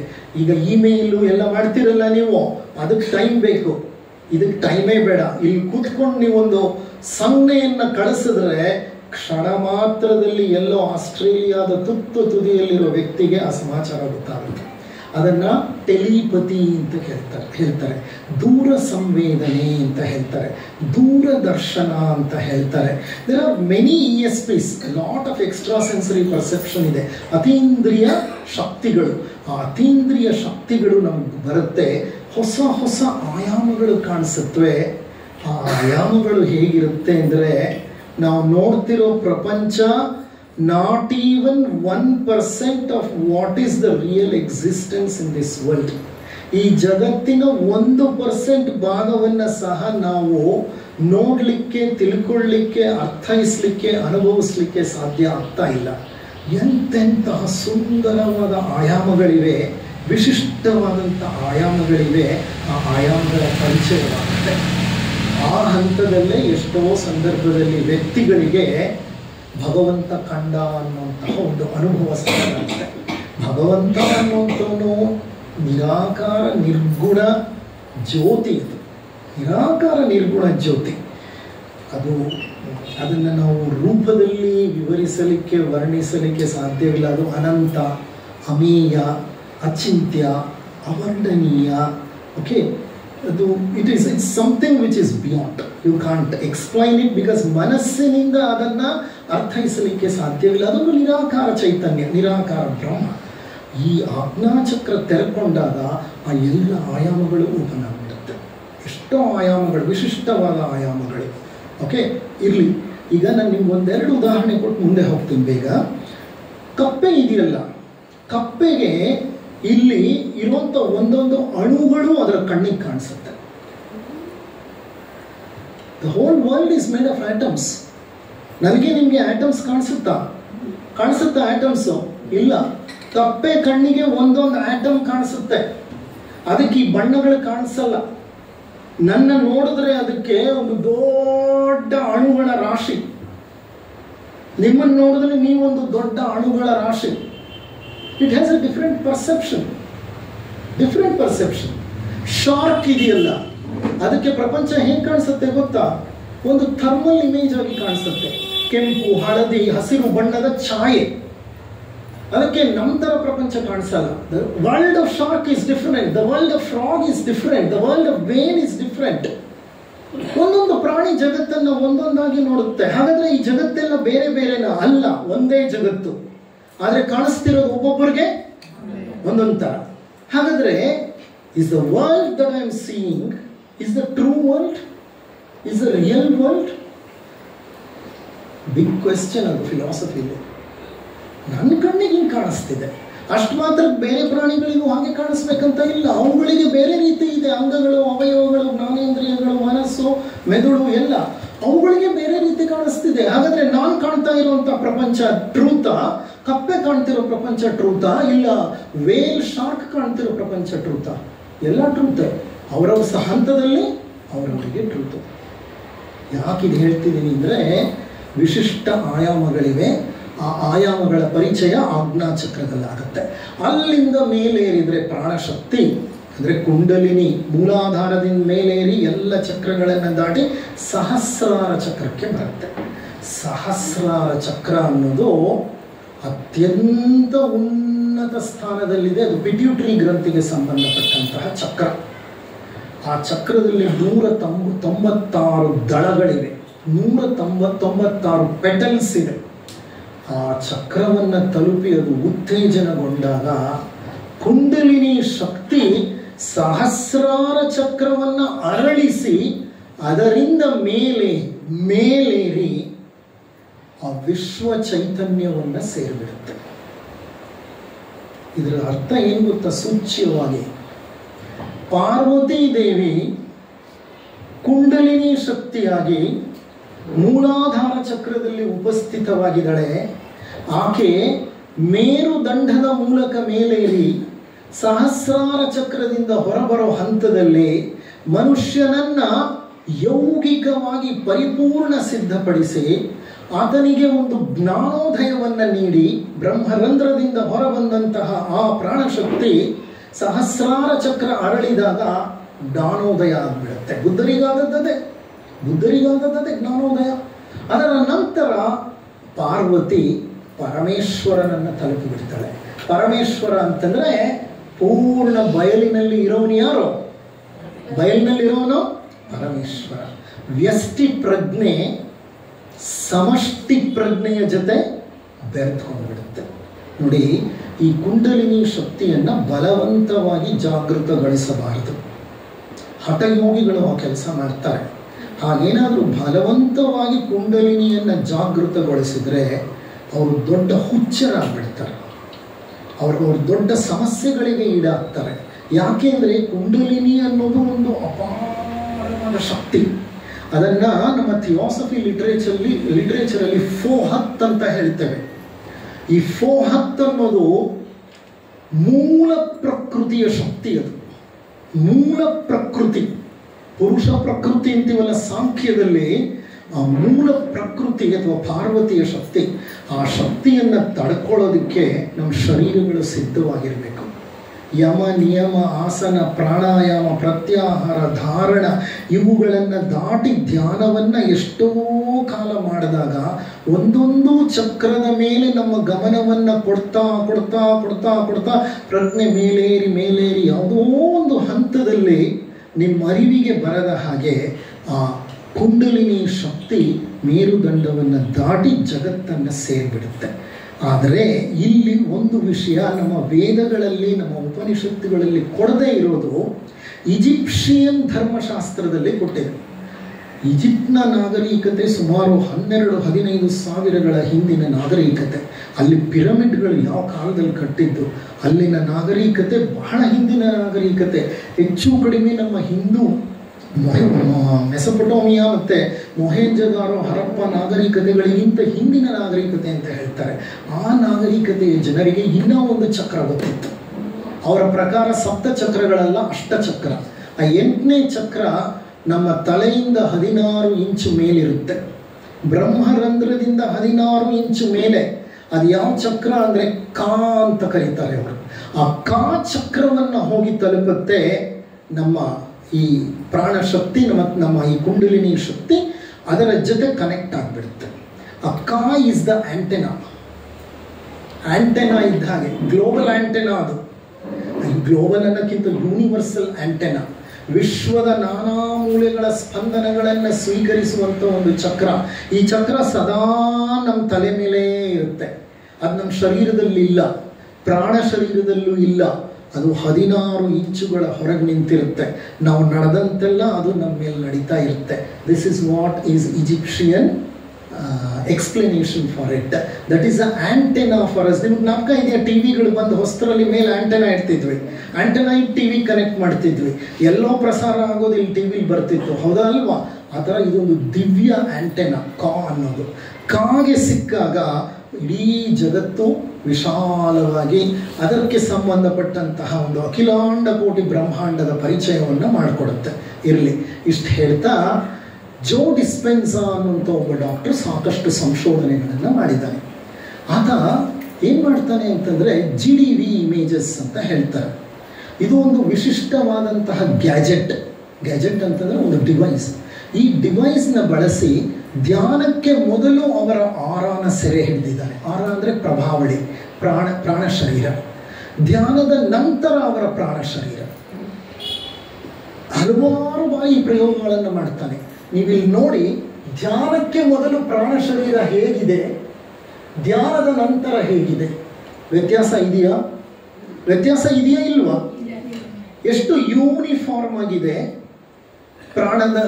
ಧ್ಯಾನದ ನಂತರ, ಧ್ಯಾನಕ್ಕೆ ಮೊದಲು ಹೇಗಿದೆ ಇಲ್ಲೂ ನೋಡಿ, ಇಲ್ಲೆಲ್ಲ ನೋಡಿ ಹೇಗೆ ಸ್ಪೇಸ್ ಇದೆ, ಇಲ್ಲೆಲ್ಲ ಸ್ಪೈಕ್ಸ್ ಇದೆ, ಇಲ್ಲೆಲ್ಲ ಇಲ್ಲಿ ನೋಡಿ ಎಷ್ಟು ಯೂನಿಫಾರ್ಮ್ ಆಗ್ತಾ ಇದೆ. ಇಲ್ಲಿ ಸೇಮ್ ಥಿಂಗ್ ಹಿಯರ್, ಇಲ್ಲಿ ಹೇಗಿದೆ ನೋಡಿ, ಧ್ಯಾನಕ್ಕೆ ಮೊದಲು, ಇದು ಧ್ಯಾನದ ನಂತರ, ಇದು ಧ್ಯಾನಕ್ಕೆ ಮೊದಲು, ಇದು ಧ್ಯಾನದ ನಂತರ. ಈತ Joe Dispenza is basically a Spanish doctor settled in US. ಆದರೆ ಆತ ಮಾಡಿರೋ ಪ್ರಯೋಗಗಳೆಲ್ಲ ಯೋಗಶಾಸ್ತ್ರಕ್ಕೆ ಸಂಬಂಧಪಟ್ಟಿದ್ದು, ಪ್ರಾಣಾಯಾಮ ಮತ್ತು ಧ್ಯಾನಕ್ಕೆ ಸಂಬಂಧಪಟ್ಟಿದ್ದು. ಇಂಥ ಹಲವಾರು ರಿಸರ್ಚ್ ಔಟ್ಪುಟ್ಗಳನ್ನು ಆತ ಶೇರ್ ಮಾಡಿಕೊಂಡಿದ್ದಾನೆ. ನೋಡಿ, ಇದೆಲ್ಲ ಚಕ್ರಗಳು, ಚಕ್ರದಲ್ಲಿರುವಂಥ ದಳಗಳು. ನಮ್ಮ ಮೂಲಾಧಾರ ಚಕ್ರದಲ್ಲಿ 4 ದಳಗಳಿದೆ, ಸ್ವಾಧಿಷ್ಠಾನದಲ್ಲಿ 6 ಇದೆ, ಮಣಿಪುರದಲ್ಲಿ 10 ಇದೆ, ಮತ್ತು ವಿಶುದ್ಧದಲ್ಲಿ 12 ಇದೆ, ಆಜ್ಞಾ ಚಕ್ರದಲ್ಲಿ 16 ಇದೆ. ಸಾರಿ, ಸಮ್ವೇರ್ ಐ ಮಿಸ್ಡ್. ಸಹಸ್ರಾರ ಚಕ್ರದಲ್ಲಿ 96 ದಳಗಳಿವೆ. ಅದನ್ನು 196 ಅಂತ ಒಂದು ಕಡೆ ಕೊಟ್ಟಿದೆ. ಇಲ್ಲ, ಆಜ್ಞಾ ಚಕ್ರದಲ್ಲಿ 96 ಇದೆ, ಸಹಸ್ರಾರ ಚಕ್ರದಲ್ಲಿ 960 ದಳಗಳಿವೆ. ಸಾರಿ, ಐ ಹ್ಯಾಡ್ ಎ ಮಿಸ್ಟೇಕ್ ಅನ್ಸುತ್ತೆ. ಇಲ್ಲ, ಇನ್ನೊಂದು ಪುಸ್ತಕದಲ್ಲಿ ಓದಿರೋದು ಗೊತ್ತಿಲ್ಲ. 960 ದಳಗಳಿದೆ. ದಳಗಳು, ಉಪದಳಗಳು, ಉಪದಳಗಳು ಎಲ್ಲ ಬರುತ್ತೆ. ಇಲ್ಲಿ 960 ದಳಗಳ ಒಂದು ಕಮಲ ಅದು. ಆ ಕಮಲ ಸಹಸ್ರಾರ ಚಕ್ರದಲ್ಲಿ ಅರಳುತ್ತೆ. ಆ ಅರಳಿದಾಗಲೇ ಜ್ಞಾನೋದಯ ಉಂಟಾಗೋದು. ನೋಡಿ, ಇದೇ ಸುಷುಮ್ನಾ ನಾಡಿ. ಈಗಲೇ ಕುಂಡಲಿನಿ ಶಕ್ತಿ ಮೇಲೆ ಇರೋದು ಬೆನ್ನು ಹುರಿ ಮೂಲಕ. ಓಕೆ, ಇಷ್ಟೆಲ್ಲ ಆದಮೇಲೆ ಮೆಡಿಟೇಷನ್ ಕೊನೆಯ ಭಾಗ ಏನಾಗುತ್ತೆ ಮೆಡಿಟೇಷನ್ನಲ್ಲಿ? Ascent of the kundalini energy from Muladhara to Sahasrara is meditation. This should happen through sadhana, that is purification of panchakoshas. ಪಂಚಕೋಶಗಳನ್ನು ನಾವು ಪರಿಶುದ್ಧಗೊಳಿಸಿಕೊಳ್ಳದೆ ಹೋದರೆ ಕುಂಡಲಿನಿ ಮೇಲೆ ಇರಲಿಕ್ಕೆ ಸಾಧ್ಯ ಇಲ್ಲ, ಕಾರಣ ಶರೀರ ಸಿದ್ಧವಿಲ್ಲ. ನಂತರ through the 8 limbs of Patanjali, the ascent happens, ascent of Kundalini happens. Individual consciousness becomes the universal consciousness. ಧ್ಯಾನದ ತುದಿಯಲ್ಲಿ ವ್ಯಷ್ಟಿ ಪ್ರಜ್ಞೆ ಸಮಷ್ಟಿ ಪ್ರಜ್ಞೆಯಲ್ಲಿ ಬೆರೆತು ಹೋಗುತ್ತೆ. ಹೇಗೆ ಉಪ್ಪಿನ ಒಂದು ಹರಳು ಸಮುದ್ರಕ್ಕೆ ಬಿದ್ದರೆ ತನ್ನ ತನವನ್ನು ಕಳ್ಕೊಂಡು ಅದು ಸಮುದ್ರದ ಒಂದು ಭಾಗವೇ ಆಗಿಬಿಡುತ್ತೋ, ಹಾಗೆ ವ್ಯಕ್ತಿ ಪರಮಾತ್ಮನನ್ನು ಬೆರೆತು ಹೋಗ್ತಾನೆ. Drop becomes ocean and man becomes divine. ಮಾನವ ದೇವನಾಗಿ ಬಿಡ್ತಾನೆ. ಜೀವ ದೇವನಾಗುವ ಮಾರ್ಗವೇ ಯೋಗ ಮಾರ್ಗ. ಎಷ್ಟು ಪುಣ್ಯ ಮಾಡಿರಬೇಕು ಅಂಥ ಒಂದು ಸ್ಥಿತಿಯನ್ನು ನಾವು ತಲುಪಬೇಕು. ಅಂದರೆ ನಾವು ಆ ಸ್ಥಿತಿಯನ್ನು ತಲುಪಿದಾಗ ಪರಮೇಶ್ವರ 2 ಕೈಗಳನ್ನು ಹೀಗೆ ಬಾಚಿ ಎತ್ತಿ ತನ್ನ ಮಡಿಲಿನಲ್ಲಿ ಇಟ್ಕೊಂಡು ಬಿಡ್ತಾನಂತೆ. ಯಾಕೆ ಗೊತ್ತಾ? ಕೋಟಿ ಕೋಟಿ ಕೋಟಿ ವರ್ಷಗಳ ಹಿಂದೆ ನಿನ್ನನ್ನು ನಾನು ಭೂಮಿಗೆ ಕಳಿಸಿದೆ. ನಿನ್ನ ತಂದೆಯಾದ ನಾನು ನೀನು ಎಂದು ಹಿಂತಿರುಗಿ ಬರ್ತೀಯೋ ಅಂತ ಕಾಯ್ತಾ ಇದ್ದೆ. ನೀನು ಪುನಃ ನನ್ನನ್ನು ಹಿಂತಿರುಗಿ ಬಂದಿದೀಯಾ ಅಂತ ಕೈ ಚಾಚಿ ಬೊಗಸೆಯಲ್ಲಿ ಎತ್ಕೊಂಡು ತನ್ನ ಮಡಿಲಿನಲ್ಲಿ ಇಟ್ಕೊಳ್ತಾನಂತೆ. ಇದನ್ನು ಐಕ್ಯ ಅಂತ ಹೇಳ್ತಾರೆ ಶರಣರು. ಶರಣರಲ್ಲಿ ಷಟ್ಸ್ಥಲ ಶಾಸ್ತ್ರ ಇದೆ. ಭಕ್ತ, ಮಹೇಶ, ಪ್ರಸಾದಿ, ಪ್ರಾಣಲಿಂಗಿ, ಶರಣ, ಐಕ್ಯ. ಐಕ್ಯ ಅನ್ನೋದು ಕೊನೆಯ ಹಂತ. ಆಗ ನಮ್ಮ ಮಕ್ಕಳನ್ನು ನಾವು ಹೊರಗೆ ಕಳಿಸಿರ್ತೀವಿ, ಎಲ್ಲೋ ಕಾಯ್ತಾ ಇರ್ತೀವಿ. ಏನಕ್ಕೆ ಕಾಯ್ತಾ ಇರ್ತೀವಿ? ಯಾವಾಗ ಅವರು ಹಿಂತಿರುಗಿ ಬರ್ತಾರೋ ಅಂತ. ಈ ನಮ್ಮ ಭೂಮಿಯಲ್ಲಿ ಕೋಟ್ಯಾಂತರ ಮನುಷ್ಯರನ್ನು ಆ ಶಿವ ಕಳಿಸಿದ್ದಾನೆ. ಎಂದು ನಾವು ವಾಪಸ್ ಹೋಗ್ತೀವಿ ಅಂತ ಕಾಯ್ತಾ ಇದ್ದಾನೆ. ಆದರೆ ಅದನ್ನು ನಾವು ಮರ್ತು ಹೋಗ್ಬಿಟ್ಟಿದ್ದೀವಿ. ಮರೆತು ಹೋಗಿ ನಮ್ಮ ಲೌಕಿಕದಲ್ಲೇ ಮುಳುಗಿ ಹೋಗಿದ್ದೀವಿ. ಇಲ್ಲಿಗೆ ಏನಾಗುತ್ತೆ ಕೊನೆಯಲ್ಲಿ? You become a presence. This is a profound statement. I like to more or less end my presentation with this and one small story of Ramakrishna Paramahamsa. Become a presence. ಅಂದರೆ ಅರ್ಥ ಏನು? ನಿರಾಕಾರ ಚೈತನ್ಯವಾಗಿಬಿಡ್ತೀವಿ ನಾವು. You become one with the divine and that you I ಅನ್ನೋ ಭೇದವೇ ಹೊರಟೋಗುತ್ತೆ, ದ್ವೈತ ಹೊರಟೋಗುತ್ತೆ, ಅದ್ವೈತ ಉಳಿಯುತ್ತೆ. ಅದ್ವೈತವೇ ಮೂಲ ಸತ್ಯ, ಅದ್ವೈತವೇ ಮೂಲ ಸತ್ಯ. ದ್ವೈತ ನಾನು ಮನುಷ್ಯ ನೀನು ಪರಮಾತ್ಮ. ಎಲ್ಲಿವರೆಗೆ ಆ ಪರಮಾತ್ಮನನ್ನು ನಾನು ತಲುಪಿ ಆತನೊಡನೆ ಸಂಯೋಜನೆ ಹೊಂದುವ ತನಕ ನಾನು ಬೇರೆ. ಒಂದಾದ ನಂತರ ಇರೋದೆಲ್ಲ ಪರಮಾತ್ಮನೇ. ಹೌದಾ ಅಲ್ವಾ? ಈಗ ಒಳಗೊಂದು ಬಯಲಿದೆ, ಹೊರಗೊಂದು ಬಯಲಿದೆ. ಶರೀರದ ಒಳಗೊಂದು ಸ್ಪೇಸ್ ಇದೆ, ಶರೀರದ ಹೊರಗೊಂದು ದೊಡ್ಡ ಸ್ಪೇಸ್ ಇದೆ. ಎಲ್ಲಿವರೆಗೂ ಇರುತ್ತೆ? ಎಲ್ಲಿವರೆಗೂ ಈ ಎರಡು ಸ್ಪೇಸ್ ಇರುತ್ತೆ? ನನ್ನ ಶರೀರ ಇರೋ ತನಕ. ನನ್ನ ಶರೀರ ಕಣ್ಮರೆಯಾದ್ರೆ ಒಳಗಿರೋ ಸ್ಪೇಸ್ ಏನಾಯ್ತು? ಹೊರಗಿರೋ ಸ್ಪೇಸ್ ಜೊತೆ ಏನಾಗುತ್ತೆ? ಸೇರ್ಕೊಂಡು ಬಿಡುತ್ತೆ. ದ್ವೈತ ಏನಾಯ್ತು? ಅದ್ವೈತವಾಗೋಯ್ತು. ಅದಕ್ಕೆ ಅಹಂ ಬ್ರಹ್ಮಾಸ್ಮಿ, ಅದಕ್ಕೆ ಅಯಮೇವ ಬ್ರಹ್ಮನ್, ಪ್ರಜ್ಞಾನಾಂ ಬ್ರಹ್ಮನ್. ಮಹಾವಾಕ್ಯಗಳು ಉಪನಿಷತ್ನಲ್ಲಿ. ಇದೆಲ್ಲದರ ಅರ್ಥನೂ ಅದ್ವೈತಾನೆ. ಇದನ್ನ ರಾಮಕೃಷ್ಣ ಪರಮಹಂಸರ ಒಂದು ಸಣ್ಣ ಕಥೆ ಮೂಲಕ ಕಂಪ್ಲೀಟ್ ಮಾಡ್ತಾನೆ.